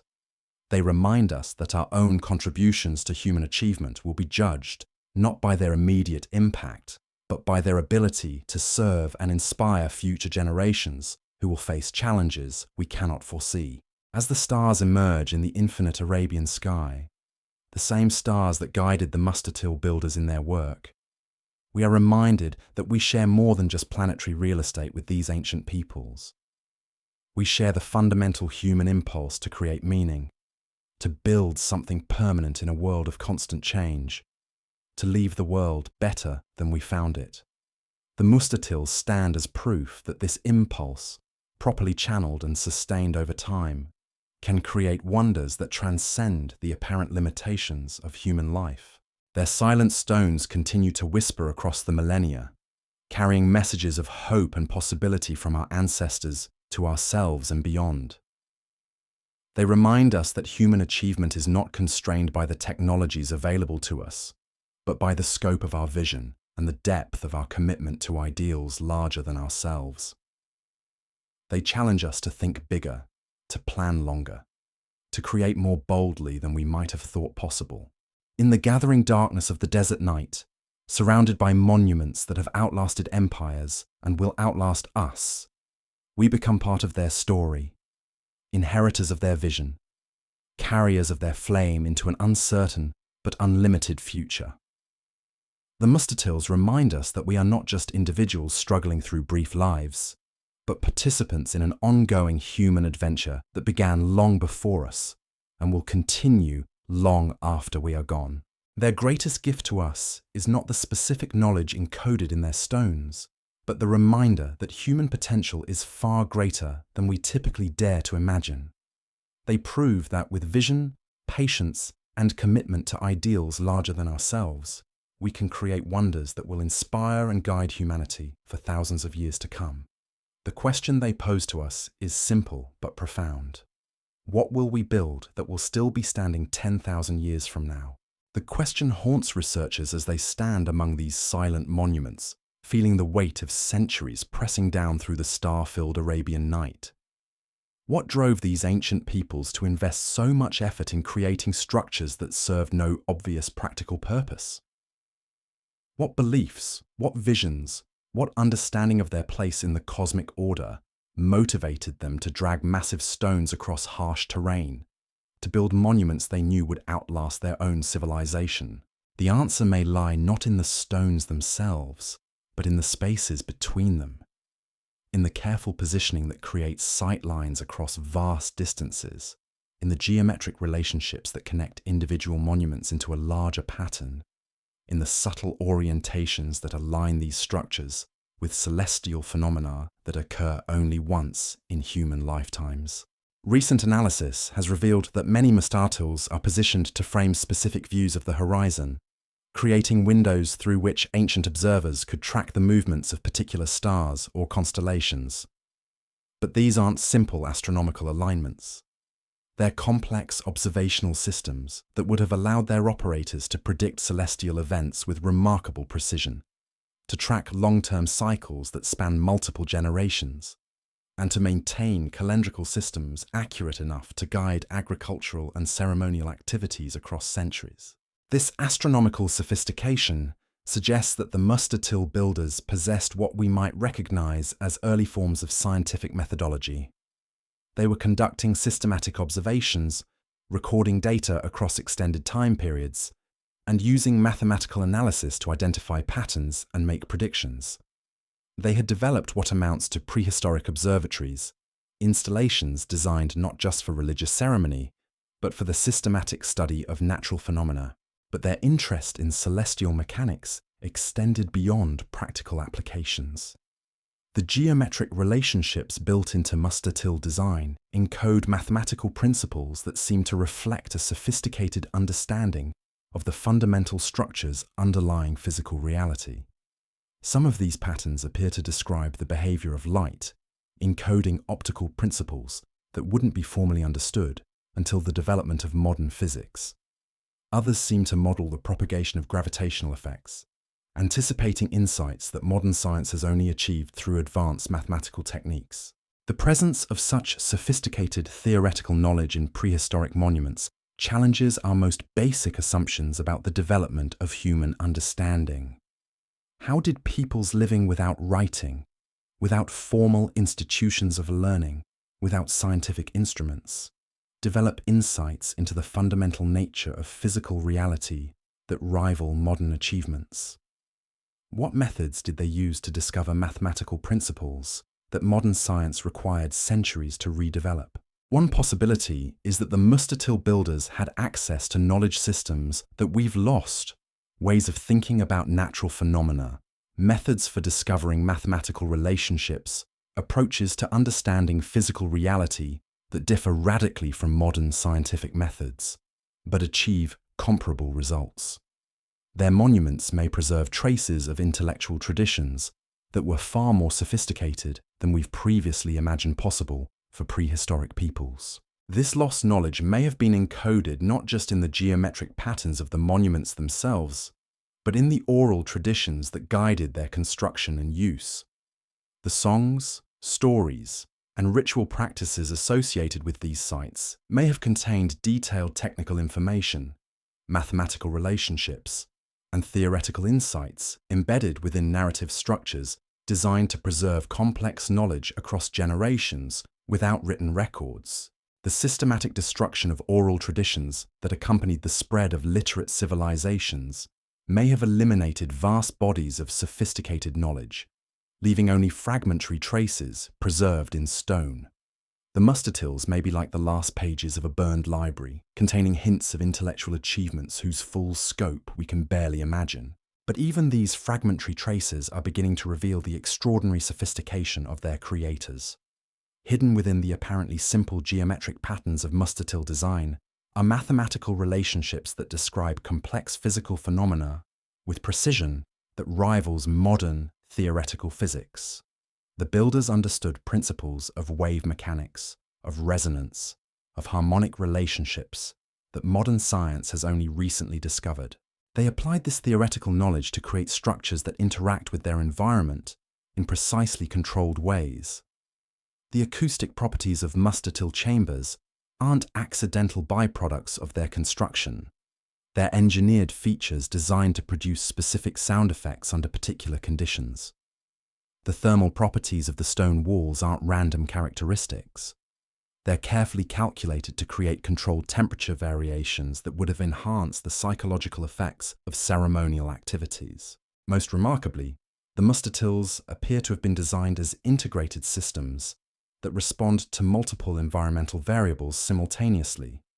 They track astronomical cycles, channel acoustic effects, regulate temperature and humidity, and create specific visual experiences that change with the seasons, the time of day, and the positions of celestial bodies.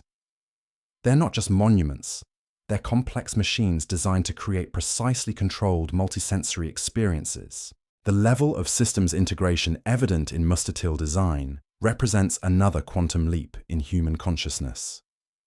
The builders weren't thinking about individual components or isolated functions. They were thinking about complex interactions between multiple variables, about emergent properties that arise from the relationships between different elements, about holistic systems that achieve effects impossible through simple additive approaches. This systems thinking extended beyond individual monuments to encompass the entire Mustatil network. The positioning of different sites, the relationships between their orientations, the timing of their construction, all appear to have been coordinated to create a regional system that functioned as a unified whole. Individual Mustatils served as nodes in a larger network, each contributing specific functions to an overall system whose full capabilities we're only beginning to understand. The coordination required to create such an integrated regional system challenges every assumption about the organizational capabilities of prehistoric peoples. Without writing, without long-distance communication technologies, without centralized political institutions, these ancient communities somehow managed to coordinate construction activities across hundreds of miles and multiple generations to create a unified system of unprecedented sophistication. The solution appears to have involved the development of social technologies as advanced as their engineering achievements. The Mustatil builders created institutional structures capable of preserving complex plans across generations, of coordinating activities across vast distances, of maintaining technical standards and design specifications without written documentation. They developed forms of social organization that could function effectively across cultural and linguistic boundaries, that could motivate long-term cooperation without coercive authority. These social innovations may have been as revolutionary as their technical achievements. The ability to coordinate voluntary cooperation across such vast scales represents a fundamental breakthrough in human social evolution, one that laid the groundwork for all subsequent developments in civilization. The Mustatil builders were among the first humans to demonstrate that complex societies could function through shared vision and voluntary coordination, rather than hierarchical control and coercive authority. But perhaps their greatest achievement was the integration of all these innovations, technical, social, intellectual, and spiritual, into unified systems that served multiple purposes simultaneously. The Mustatils weren't just engineering marvels or organizational triumphs or intellectual achievements. They were holistic expressions of human potential that demonstrated the possibility of creating technologies that serve not just practical needs, but also spiritual aspirations, social cohesion, and long-term cultural continuity. This integration of diverse functions within unified systems offers profound lessons for our own technological development. Modern civilization tends to create specialized technologies that serve narrow purposes, often with unintended consequences that create new problems, even as they solve old ones. The Mustatil builders demonstrated an alternative approach, the creation of technologies that serve multiple purposes simultaneously, that strengthen rather than disrupt social bonds, that enhance rather than degrade environmental systems. Their monuments remind us that technology at its best is not just about solving immediate problems, but about creating systems that enhance human flourishing in all its dimensions. The Mustatils served practical functions: astronomical observation, ceremonial activities, social coordination, but they also served deeper purposes that we're only beginning to understand. They created spaces for transcendent experiences, they preserved knowledge across generations, they strengthened social bonds, and they provided frameworks for understanding humanity's place in the cosmic order. As we face our own technological choices, as we grapple with the unintended consequences of our innovations, as we search for approaches to development that serve human flourishing rather than merely economic efficiency, the Mustatils offer both inspiration and guidance. They prove that it's possible to create technologies that serve multiple purposes simultaneously, that strengthen rather than fragment human communities, that work with rather than against natural systems. But extracting practical lessons from these ancient achievements requires more than just studying their technical specifications or organizational methods. It requires understanding the worldview that made such achievements possible, the integrated thinking that could simultaneously consider practical, social, intellectual, and spiritual dimensions of complex problems. The Mustatil builders possessed what we might call ecological consciousness, an understanding that human activities are embedded within larger natural and social systems, that long-term success requires working with rather than against these systems, that true achievement serves not just immediate human needs, but the health and continuity of the larger web of relationships within which human life is embedded. This ecological consciousness shaped every aspect of their approach to technology and social organization. They created monuments that enhanced rather than disrupted the natural systems around them, that strengthened rather than weakened social bonds, that preserved rather than consumed the resources they depended upon. They demonstrated that human achievement at its highest levels serves not just human purposes, but the flourishing of the larger systems that support all life.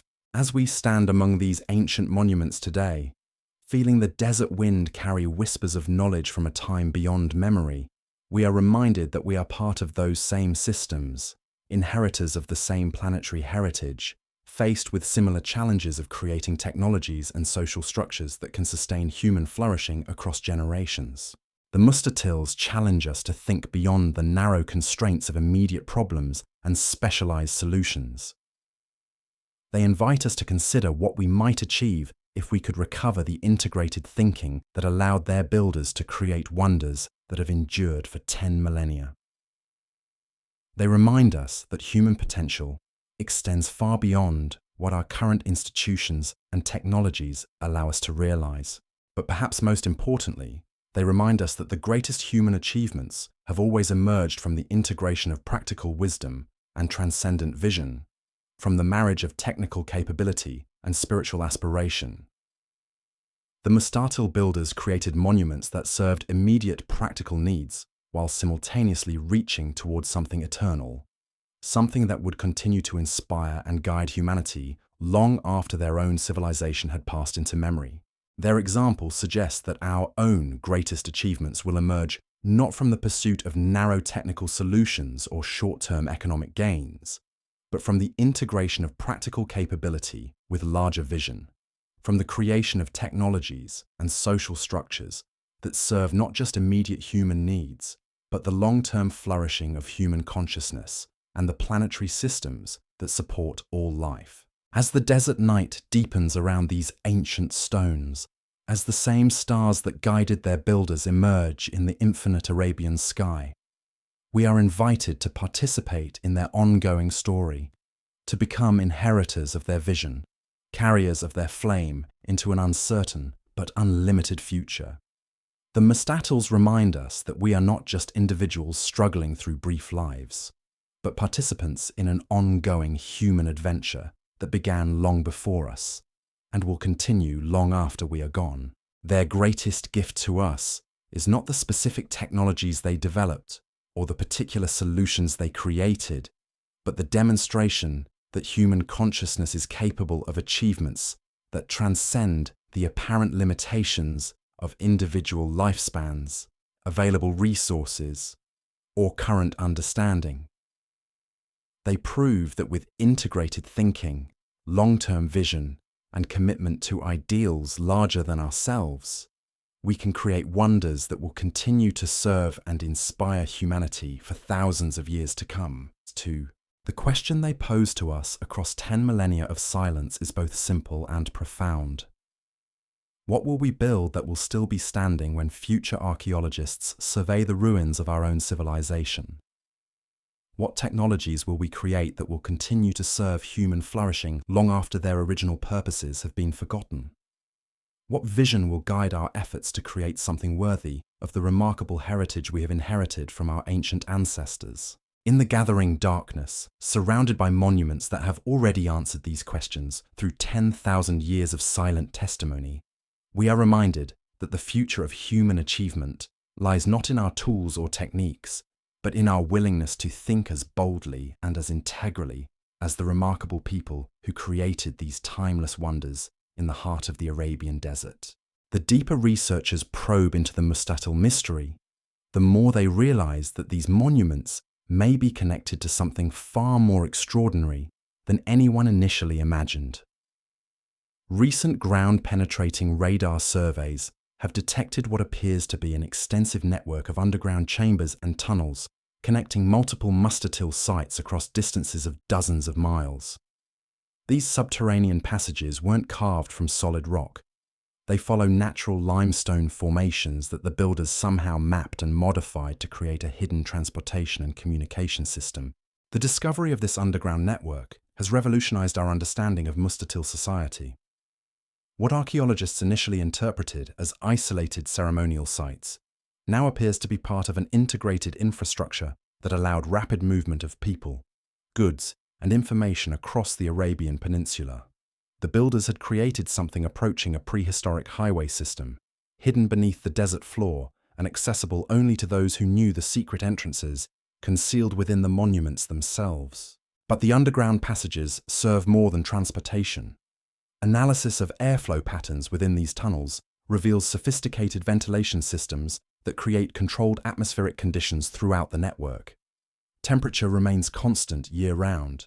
Humidity is carefully regulated, and air circulation follows patterns that seem designed to preserve organic materials and maintain acoustic properties optimized for long-distance sound transmission. This environmental control suggests that the underground network served as more than just transportation infrastructure. It may have functioned as a vast storage and preservation system, protecting valuable resources and knowledge from the harsh surface conditions that were gradually making the Arabian Peninsula uninhabitable.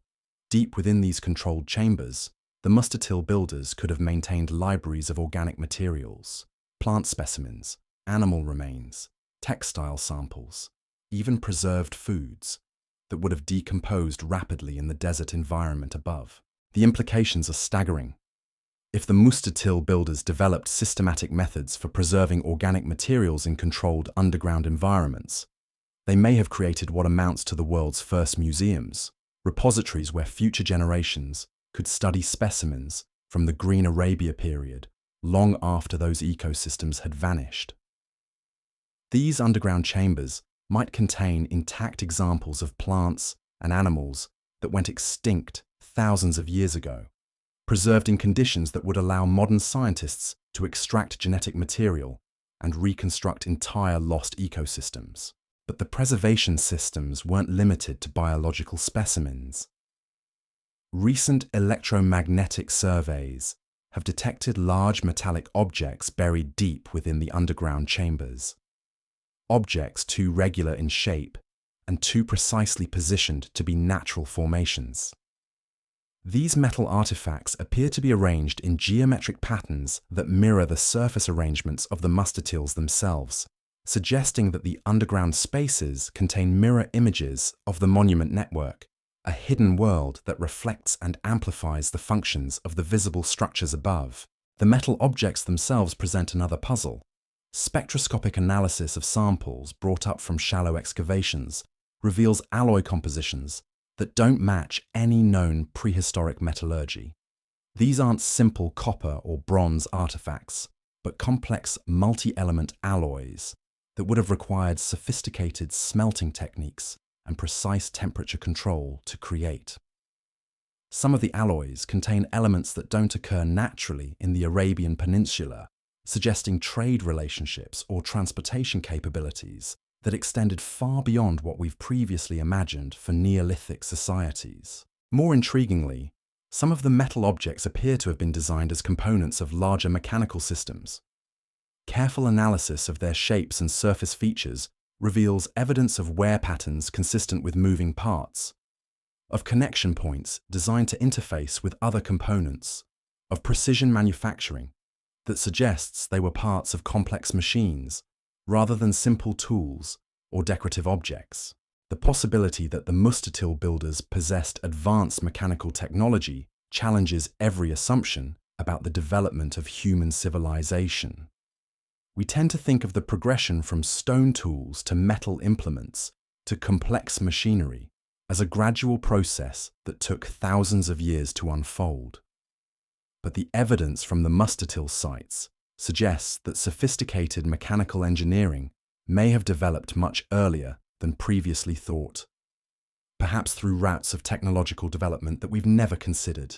The mechanical systems suggested by these metal artifacts may have been connected to the environmental control systems that maintained the underground chambers.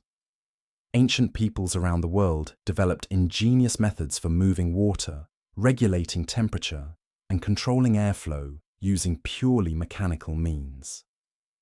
The Mustatil builders may have created mechanical systems of unprecedented sophistication, using precisely engineered metal components to automate the environmental controls that preserve their underground repositories.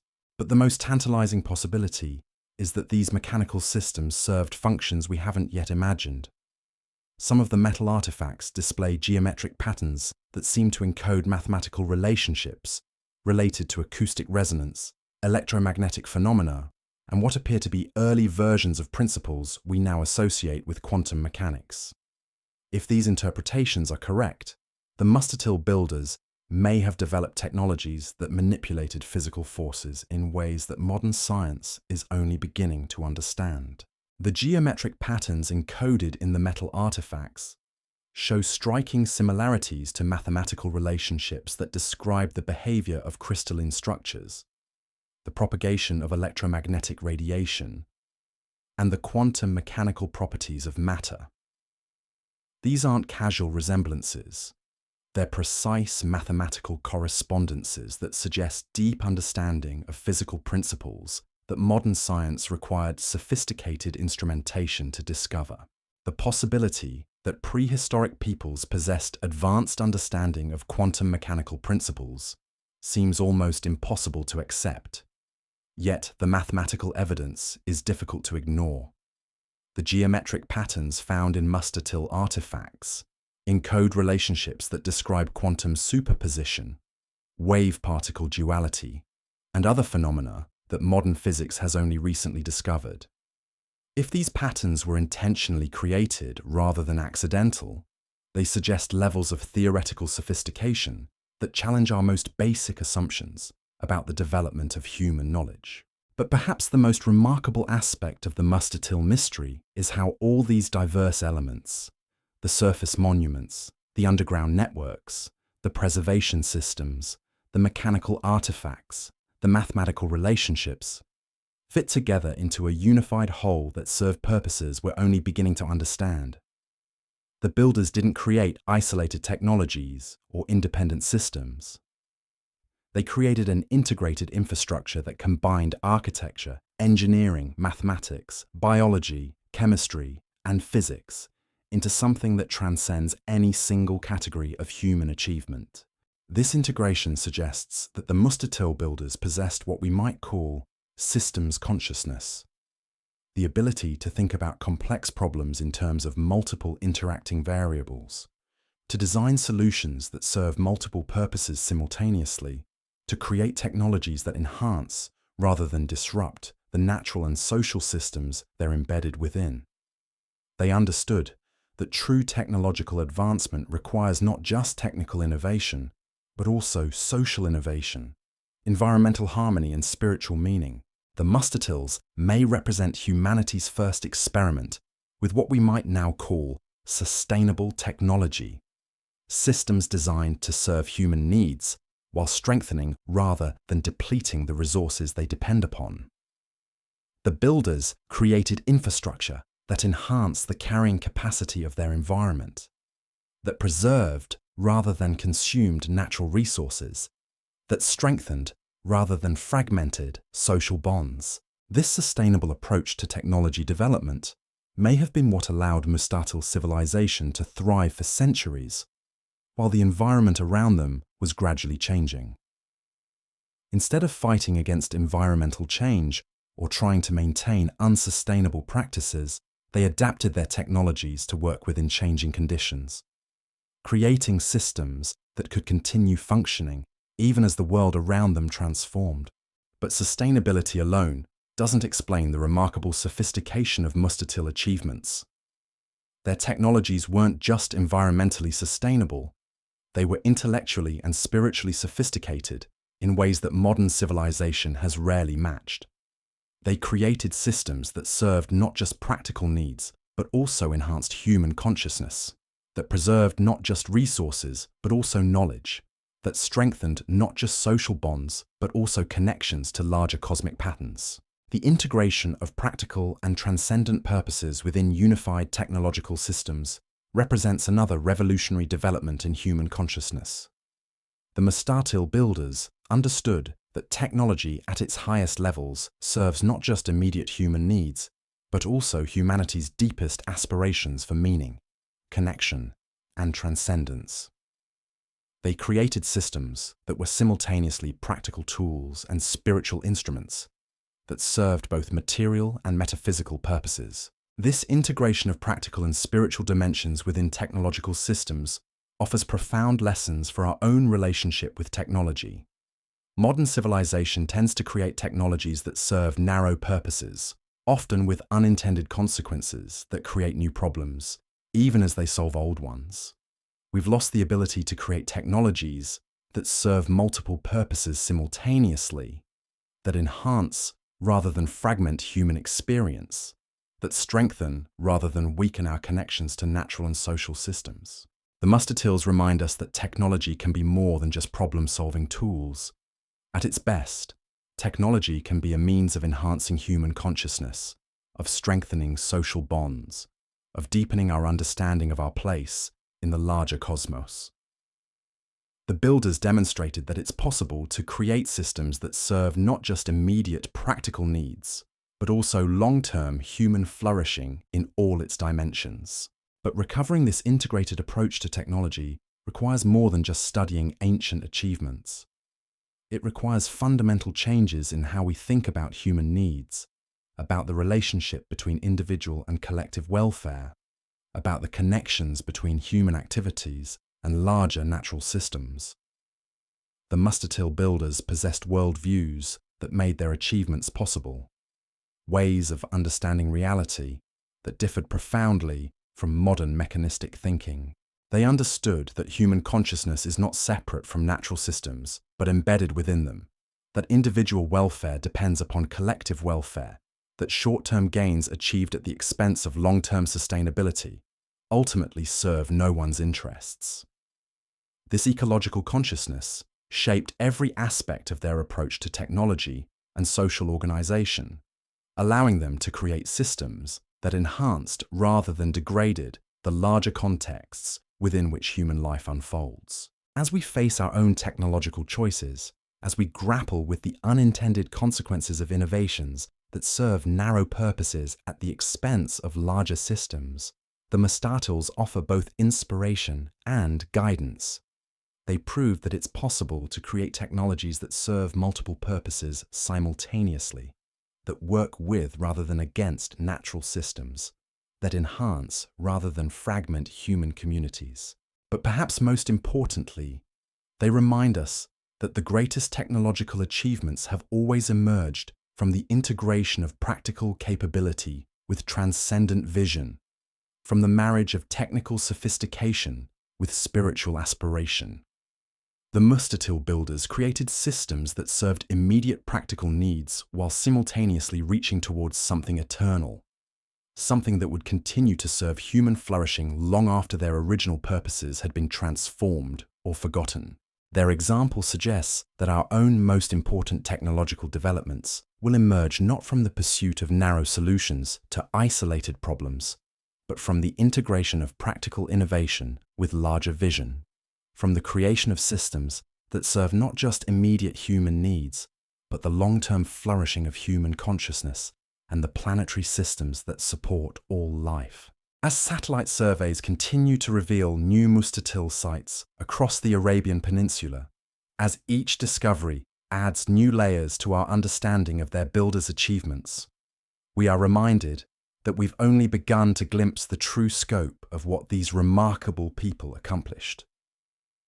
Hidden beneath thousands of years of accumulated sand may lie evidence of achievements that could revolutionize our understanding not just of prehistoric civilization, but of human potential itself. The Mustatils have already forced us to reconsider our assumptions about the capabilities of our ancient ancestors. They've shown us that sophisticated mathematics, advanced engineering, complex social organization, and integrated thinking about multifaceted problems are much older than we previously imagined.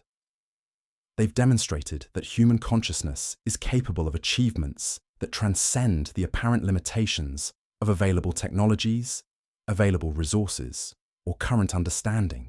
But perhaps their greatest gift to us is not the specific knowledge they've preserved or the particular solutions they created, but the demonstration that human potential extends far beyond what we typically dare to imagine.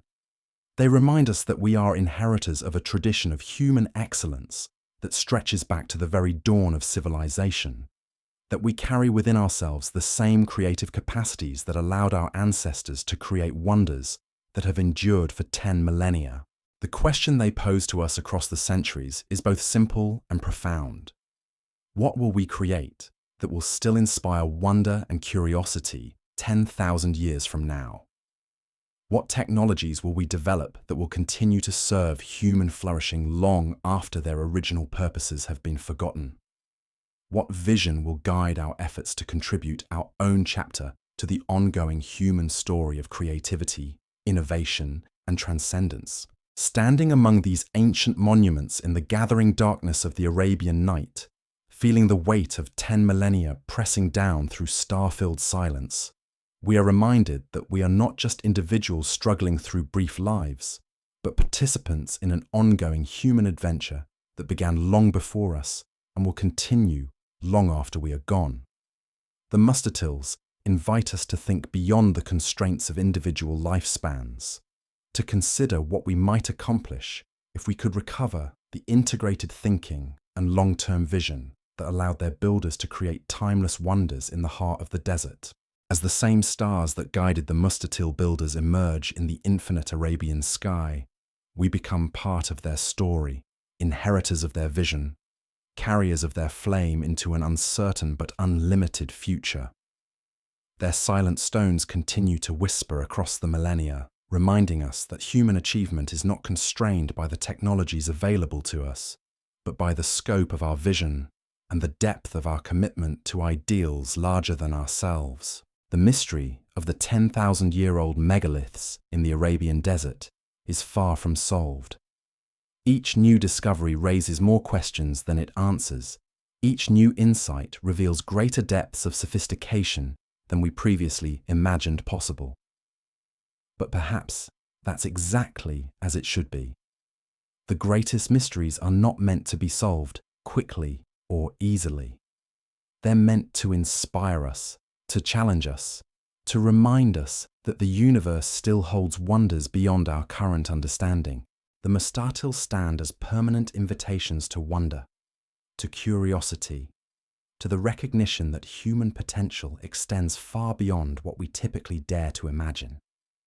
They remind us that we are part of a story far grander and more ancient than our individual lives. A story that began with our earliest ancestors' first attempts to create meaning and beauty in a challenging world.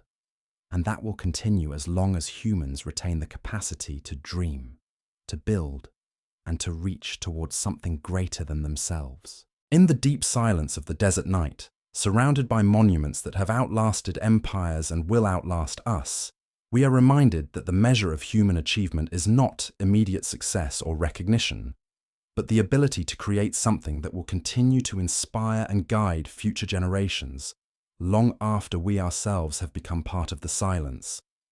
The Mustatills have already passed this test, and their continuing presence challenges us to create our own contributions to the ongoing human story of wonder, achievement, and transcendence. As dawn breaks over the endless expanse of Arabian sand, casting long shadows from these ancient stones that have witnessed the rise and fall of civilizations, a profound realization settles over those who have dedicated their lives to understanding the Mustatills. These monuments are not merely archaeological curiosities or examples of prehistoric engineering prowess.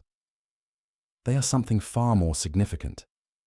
They are humanity's first attempt to create a permanent record of consciousness itself, a stone archive of human awareness that transcends the limitations of individual memory and cultural transmission. The patterns hidden within Mustatill design aren't just mathematical relationships or astronomical alignments. They appear to encode something more fundamental, the basic structures of human perception, the universal patterns through which consciousness organizes experience, the fundamental algorithms that govern how minds process reality. Recent analysis using advanced computational methods has revealed that the geometric relationships built into these monuments mirror the neural networks found in human brains, the mathematical patterns that describe how thoughts form and propagate through conscious experience. This discovery suggests that the Mustatill builders possessed sophisticated understanding not just of external physical phenomena, but of consciousness itself as a measurable, manipulable aspect of reality.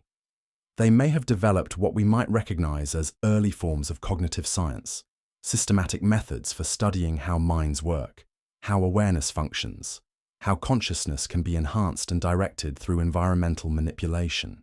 The acoustic properties of Mustatill chambers, the visual effects created by their precise orientations, the psychological impacts of their geometric proportions, all appear to have been designed to produce specific states of consciousness in those who experienced them. These weren't accidental byproducts of construction techniques, but carefully engineered features designed to alter human awareness in precisely controlled ways. The builders understood something that modern neuroscience is only beginning to rediscover. that consciousness is not a passive observer of reality, but an active participant in creating the reality it observes. They designed their monuments to demonstrate this principle, creating spaces where the boundary between observer and observed dissolves, where individual consciousness merges with larger patterns of awareness that transcend personal identity. This understanding of consciousness as an active force in shaping reality may have been connected to their remarkable achievements in coordinating complex social activities across vast distances. If consciousness can influence physical reality, if awareness itself possesses causal power, then the focused intention of many minds working in harmony could accomplish feats that seem impossible through purely physical means.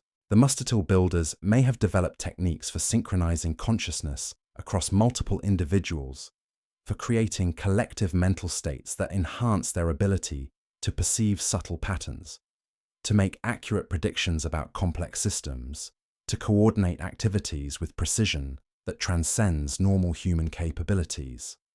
They may have understood that consciousness, properly organized and directed, is itself a technology more powerful than any physical tool. This would explain how they achieved results that seem impossible, given their apparent technological limitations. Their real technology wasn't mechanical or chemical, it was mental.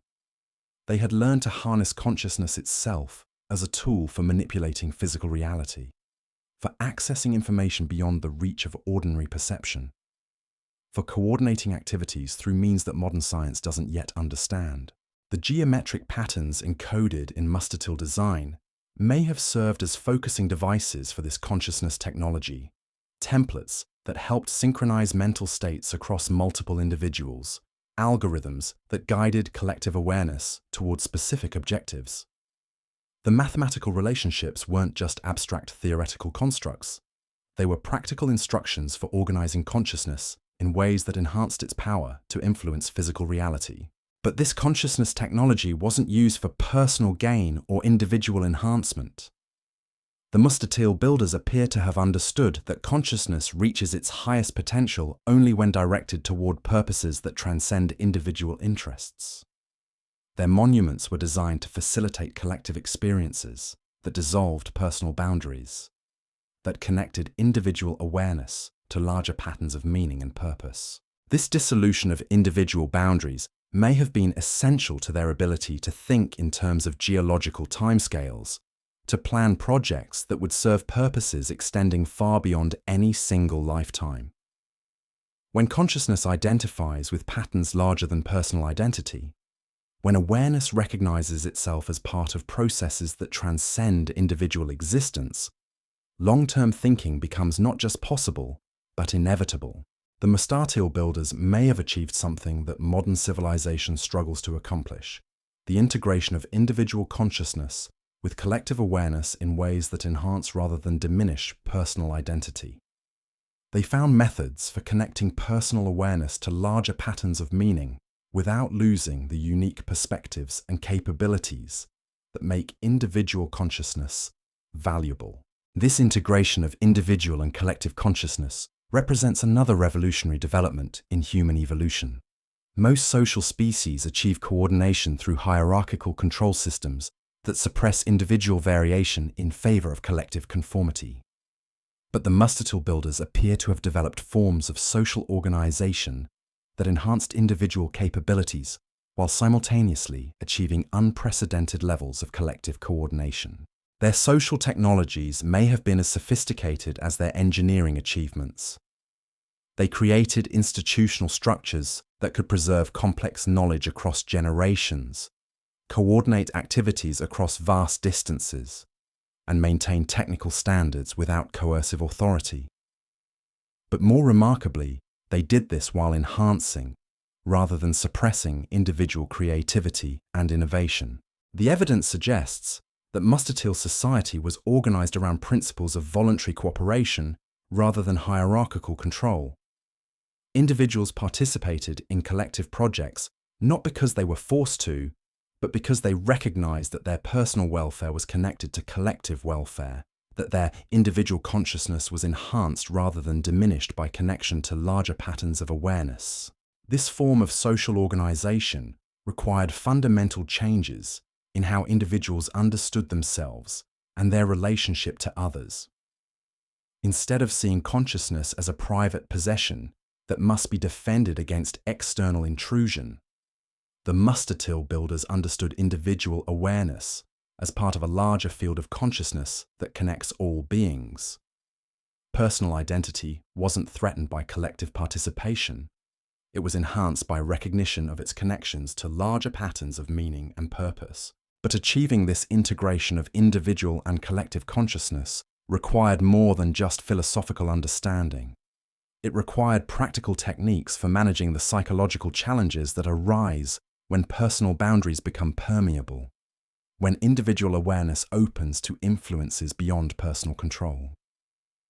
The Mustatil builders developed sophisticated methods for maintaining psychological stability while participating in collective consciousness experiences.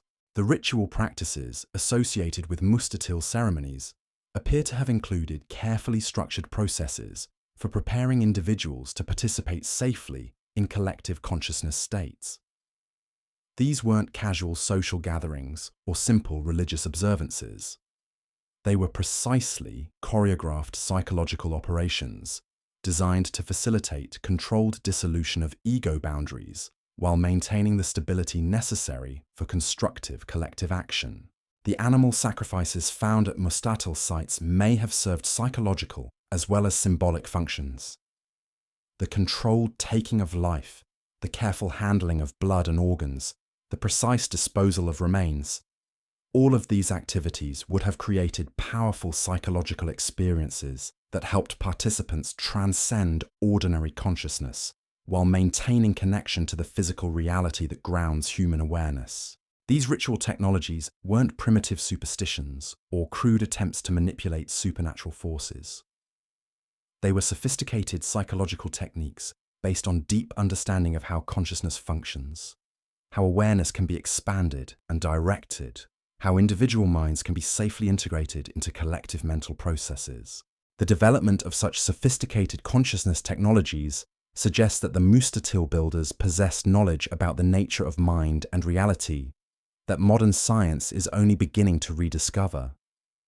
They understood that consciousness is not produced by the brain, but channeled through it, that awareness exists as a fundamental aspect of reality rather than as an emergent property of complex matter.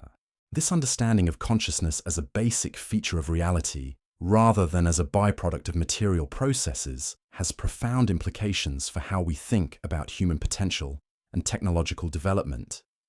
If consciousness possesses causal power, if awareness can influence physical reality through mechanisms that transcend conventional physics, then the apparent limitations of human capability may be far less absolute than we typically assume. The Mustatil builders may have developed technologies that worked through consciousness rather than despite it, that enhanced rather than replaced human mental capabilities, that strengthened rather than weakened the connections between individual awareness and larger patterns of meaning.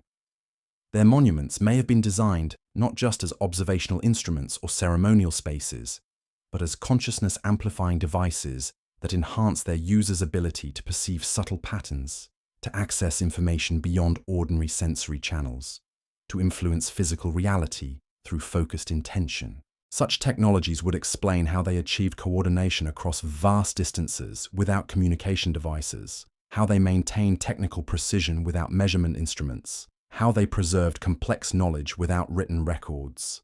Their real tools weren't physical objects, but mental techniques, consciousness technologies that enhanced human cognitive capabilities beyond what we currently consider possible.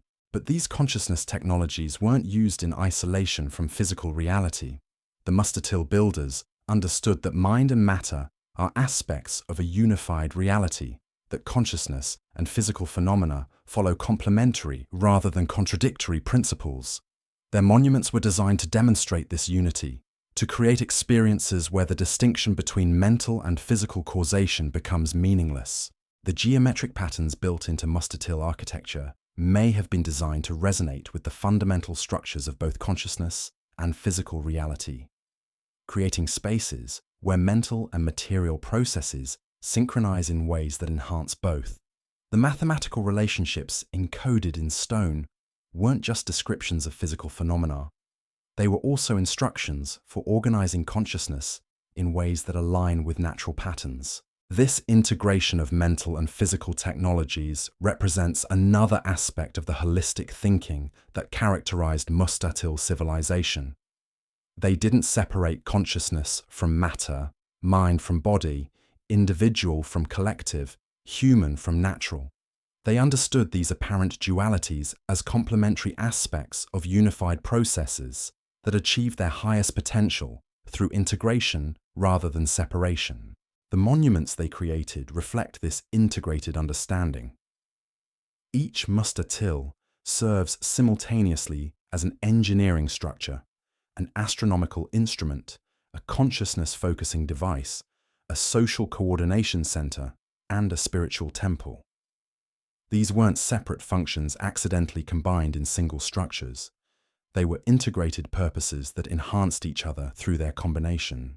The builders understood that true technological advancement requires not just technical innovation, but also consciousness development, not just better tools, but also enhanced awareness of how to use them wisely.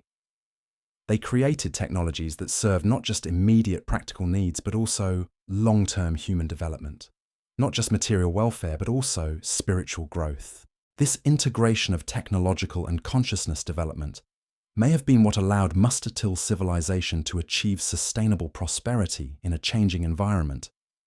Instead of trying to control natural processes through technological force, they developed ways of working with natural patterns through enhanced awareness of how human activities fit within larger ecological and cosmic systems. Their approach to environmental challenges wasn't based on domination or extraction, but on understanding and cooperation. They enhanced their environment's carrying capacity, not by depleting resources, but by strengthening the natural systems that produce those resources. They adapted to climate change, not by fighting against it, but by developing technologies and social structures that could function effectively within changing conditions. This sustainable approach to development was possible because they understood that human welfare ultimately depends on the health of the larger systems that support all life. Their consciousness technologies helped them perceive the long-term consequences of present actions, to recognize the connections between individual choices and collective outcomes, to make decisions based on their effects across multiple generations. But sustainability wasn't achieved through sacrifice or limitation of human potential. The Mustatil builders demonstrated that it's possible to enhance human capabilities while strengthening rather than depleting the systems that support them. Their technologies served multiple purposes simultaneously. They met immediate practical needs while also preserving resources, strengthening social bonds, and enhancing consciousness. This multifunctional approach to technology development offers profound lessons for our own relationship with innovation and progress. Modern civilization tends to create technologies that serve narrow purposes, often with unintended consequences that create new problems even as they solve old ones. We've lost the ability to think holistically about technological development, to create innovations that serve multiple purposes simultaneously. The Mustatils remind us that technology at its highest levels isn't just about solving problems, but about enhancing human potential in all its dimensions. The greatest technological achievements serve not just material needs, but also social, psychological, and spiritual needs. They strengthen rather than weaken the connections between individual welfare and collective welfare, between human activities and natural systems. But recovering this holistic approach to technology requires more than just studying ancient achievements. It requires fundamental changes in how we understand human nature, technological development, and the relationship between consciousness and physical reality. The Mustatil builders possessed worldviews that made their achievements possible, ways of understanding reality that differed profoundly from the mechanistic thinking that dominates modern civilization. They understood that consciousness is not separate from physical reality, but embedded within it, that human welfare depends on the health of larger systems, that individual potential reaches its highest expression through service to purposes that transcend personal interests. This integrated understanding shaped every aspect of their approach to technology and social organization. As we face our own technological choices, as we grapple with the unintended consequences of innovations that serve narrow purposes at the expense of larger systems, the muster tools offer both inspiration and guidance. They prove that it's possible to create technologies that enhance rather than diminish human potential, that strengthen rather than weaken the systems that support all life. But perhaps most importantly, they remind us that the greatest technological achievements have always emerged from the integration of technical capability with consciousness development, from the marriage of practical innovation with spiritual aspiration. The muster-till builders created systems that served immediate practical needs, while simultaneously reaching towards something eternal, something that continues to inspire and guide humanity 10,000 years after their creation. Their example suggests that our own most important innovations will emerge not from the pursuit of narrow solutions to isolated problems, but from the integration of technological development with consciousness enhancement, from the creation of systems that serve not just immediate human needs, but the long-term evolution of human awareness and the planetary systems that support all life. As we stand among these ancient monuments in the gathering light of dawn, feeling the desert wind carry whispers of wisdom from a time beyond memory, we are reminded that we are inheritors of a tradition of human excellence that extends far beyond what we typically imagine. The muster tills challenge us to think beyond the apparent limitations of current understanding, to recognize that human potential extends far beyond what our institutions and technologies currently allow us to realize. The mystery of these 10,000-year-old megaliths continues to unfold, revealing new depths of sophistication with each discovery, new possibilities for human achievement with each insight into their builders' capabilities. They stand as permanent reminders that consciousness itself may be the ultimate technology, that awareness properly developed and applied can accomplish feats that seem impossible through purely material means. In the growing light of the Arabian morning, as the ancient stones begin to warm under the eternal sun that has witnessed their vigil across 10 millennia, we are invited to participate in their ongoing story, to become inheritors of their vision, carriers of their flame into a future whose possibilities remain as unlimited as human consciousness itself. The muster tills refuse to surrender their final secrets easily. As dawn breaks across the Arabian landscape, casting long shadows that seem to reach backward through time itself, researchers continue to make discoveries that challenge every assumption about what these ancient peoples accomplished. Recent deep-core drilling at several sites has revealed something that shouldn't exist: layers of artificially modified soil extending hundreds of feet below the surface, arranged in patterns that suggest the builders were engineering the very geology beneath their monuments.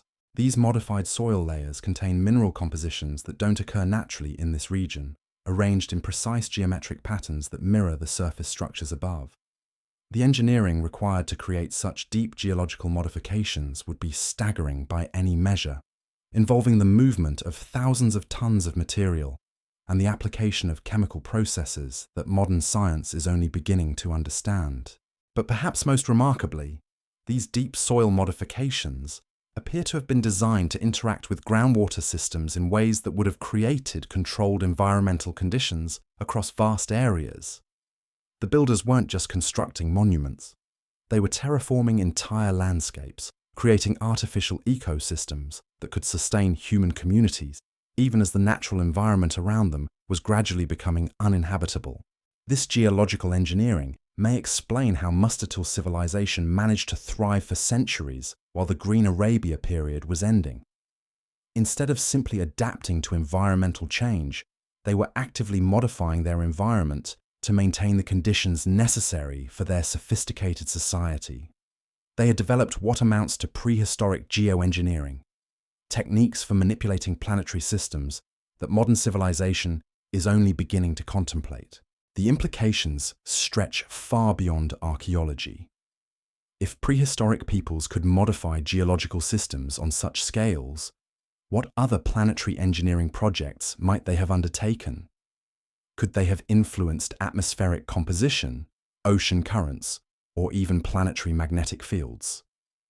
The evidence from the Mustatills suggests that human capability for environmental modification may be far older and far more sophisticated than we've ever imagined. Recent atmospheric analysis has detected unusual isotopic signatures in the air above Mustatill sites, patterns that suggest these locations continue to influence local weather systems 10,000 years after their construction. The monuments appear to create subtle but measurable effects on air pressure, humidity, and electromagnetic fields that extend for miles around each site.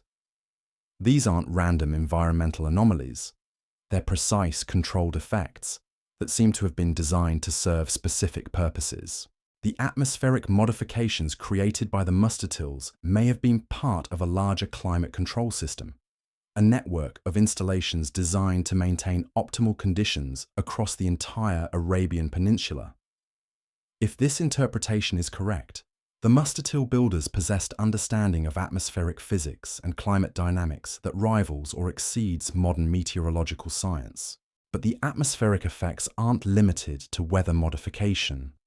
Sensitive instruments have detected unusual electromagnetic phenomena associated with Mustatill sites, including fluctuations in local magnetic fields and anomalous radio wave propagation patterns that suggest these locations continue to influence the fundamental forces of physics in ways that modern science doesn't fully understand. These electromagnetic anomalies may be connected to the consciousness technologies we discussed earlier. If the Mustatill builders understood how to manipulate electromagnetic fields, they may have developed methods for influencing neural activity through environmental manipulation, creating spaces where human consciousness naturally enters enhanced states of awareness.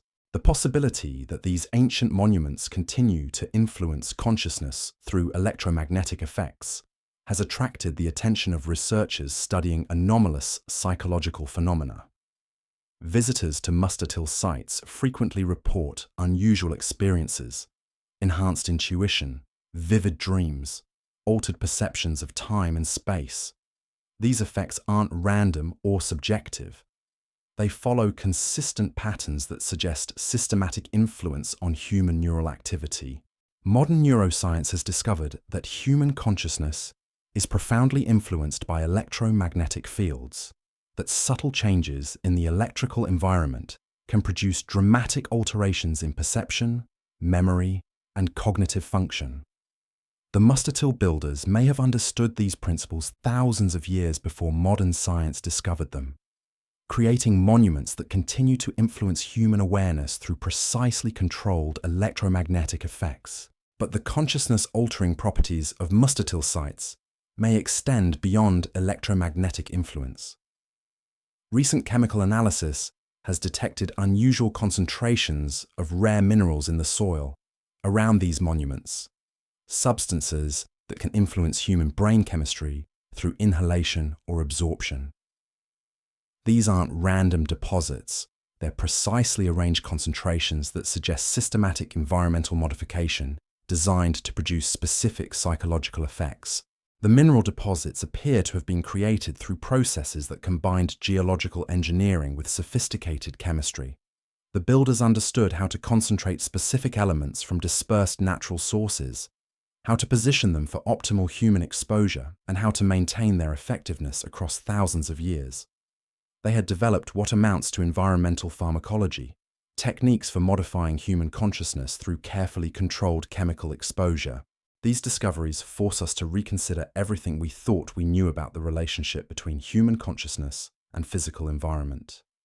The Mustatill builders understood that awareness isn't contained within individual brains, but emerges from complex interactions between neural activity and environmental conditions.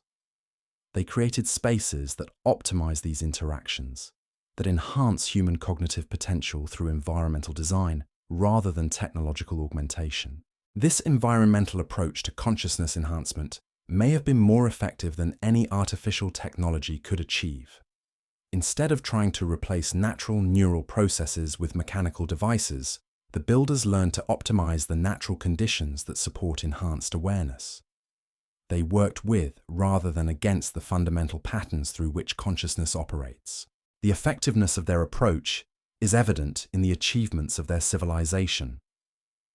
Without writing, without computers, without any of the technologies we consider essential for complex thinking, they accomplished feats of coordination, planning, and execution that modern civilization struggles to match.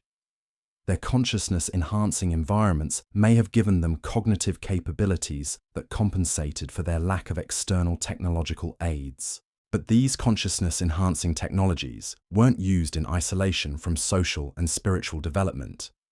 The Mustatil builders understood that enhanced awareness brings enhanced responsibility, that expanded consciousness must be guided by ethical principles that serve the welfare of all life.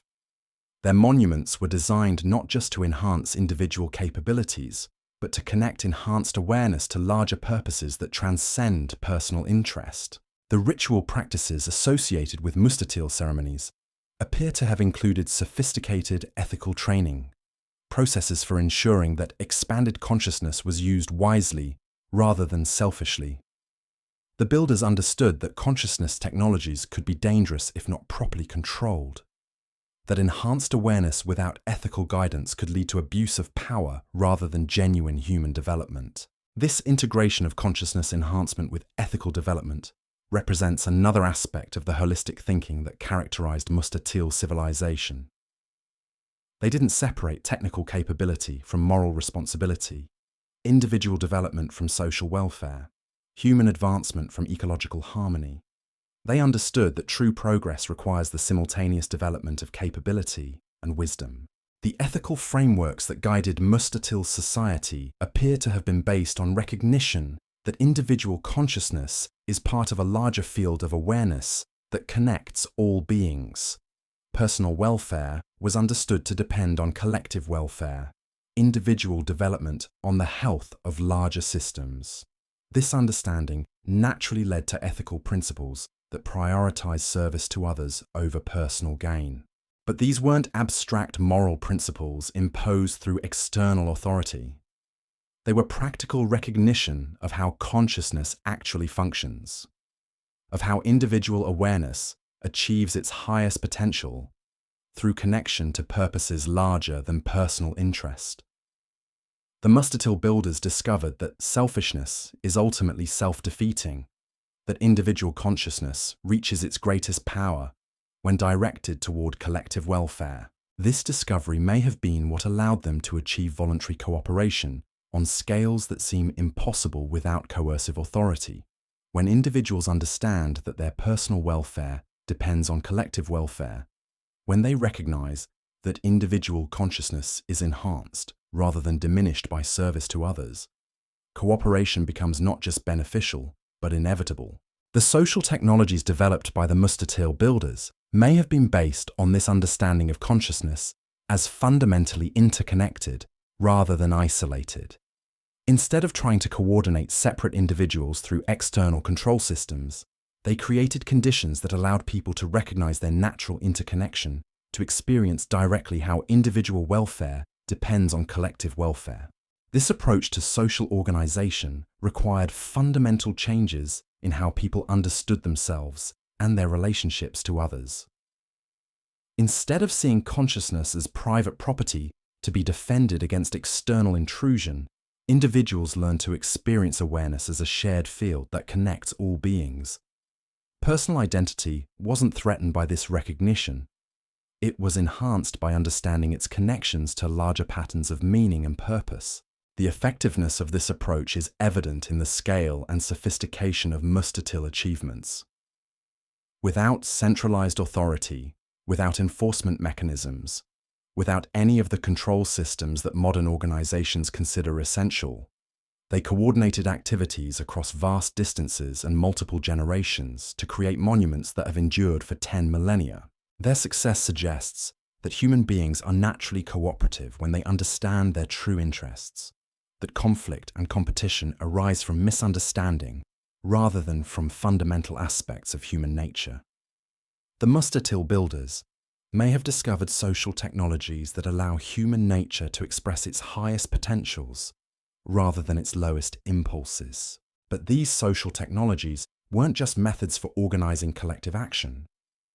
They were also spiritual practices that connected individuals to transcendent purposes, to meanings that extend beyond material existence.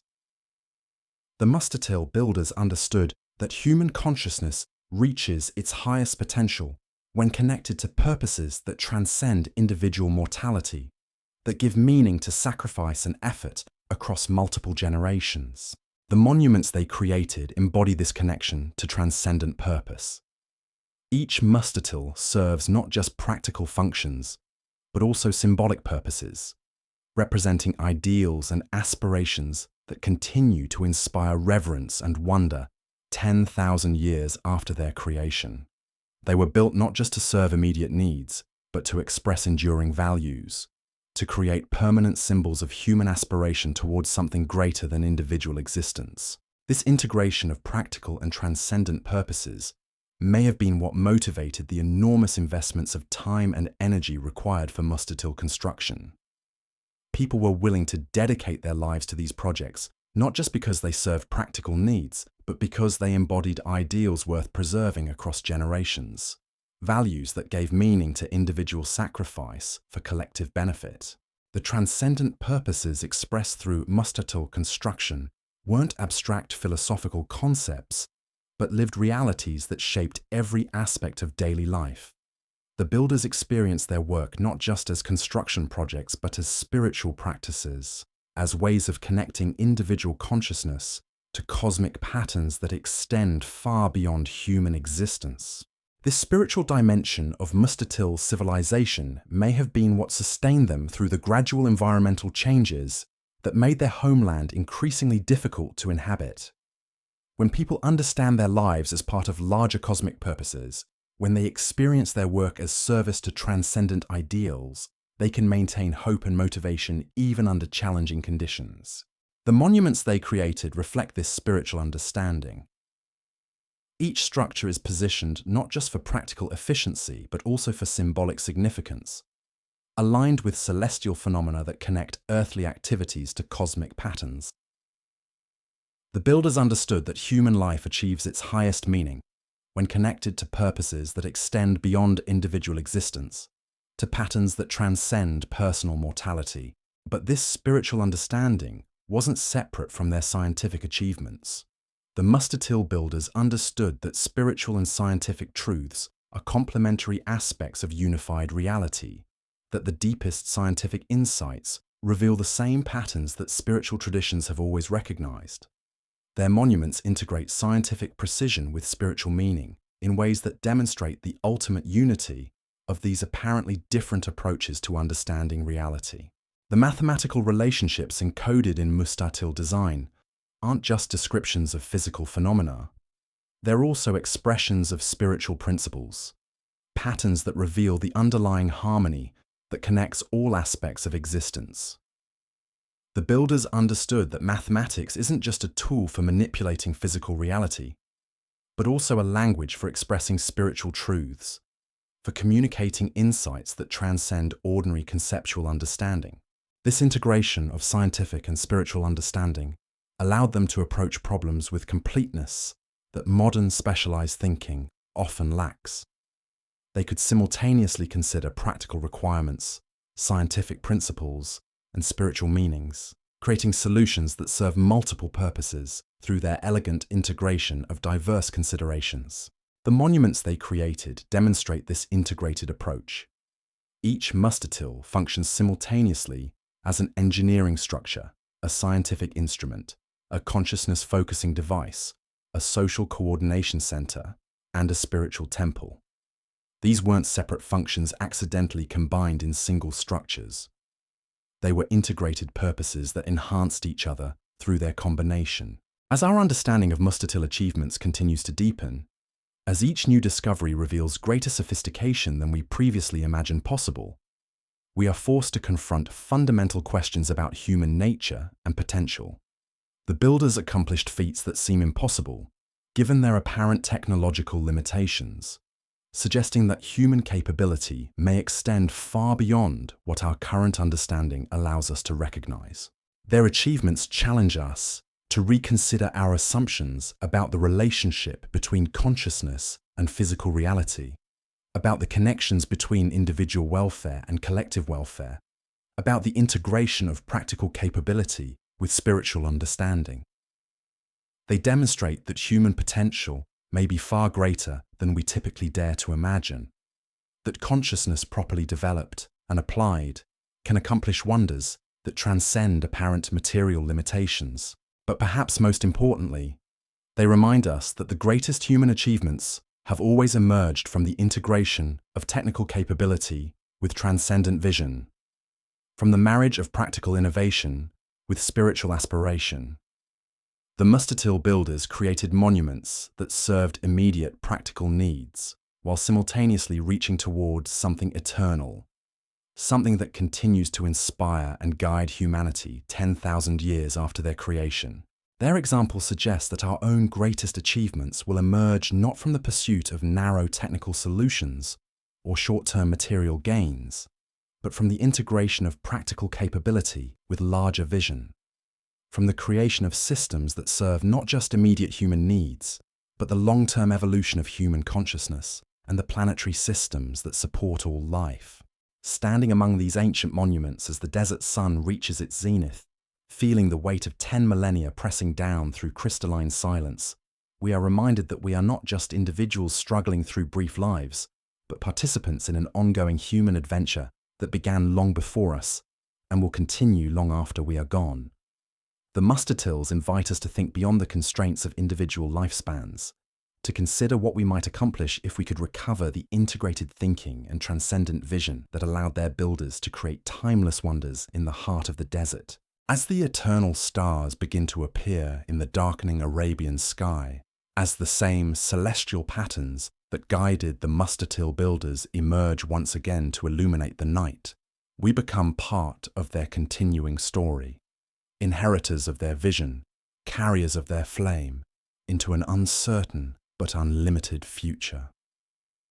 Their silent stones continue to whisper across the millennia, reminding us that human achievement is not constrained by available technologies or current understanding, but by the scope of our vision and the depth of our commitment to ideals larger than ourselves. The mystery of the 10,000-year-old megaliths in the Arabian Desert remains far from solved. Each discovery opens new questions. Each insight reveals greater depths of sophistication than we previously thought possible. But perhaps that's exactly as it should be. The greatest mysteries aren't meant to be solved quickly or easily. They're meant to inspire us, to challenge us, to remind us that the universe still holds wonders beyond our current comprehension. The Mustatils stand as permanent invitations to wonder, to curiosity, to the recognition that human potential extends far beyond what we typically dare to imagine. They remind us that we are part of a story far grander and more ancient than our individual lives, a story that began with our earliest ancestors' first attempts to create meaning and beauty in a challenging world, and that will continue as long as humans retain the capacity to dream, to build, and to reach towards something greater than themselves. In the profound silence of the desert night, surrounded by monuments that have outlasted empires and will outlast us, we are reminded that the measure of human achievement is not immediate success or recognition, but the ability to create something that will continue to inspire and guide future generations long after we ourselves have become part of the eternal silence. The Mustatils have already passed this test of time, and their enduring presence challenges us to ask ourselves, what will we build that will still be standing when future archaeologists survey the ruins of our own civilization?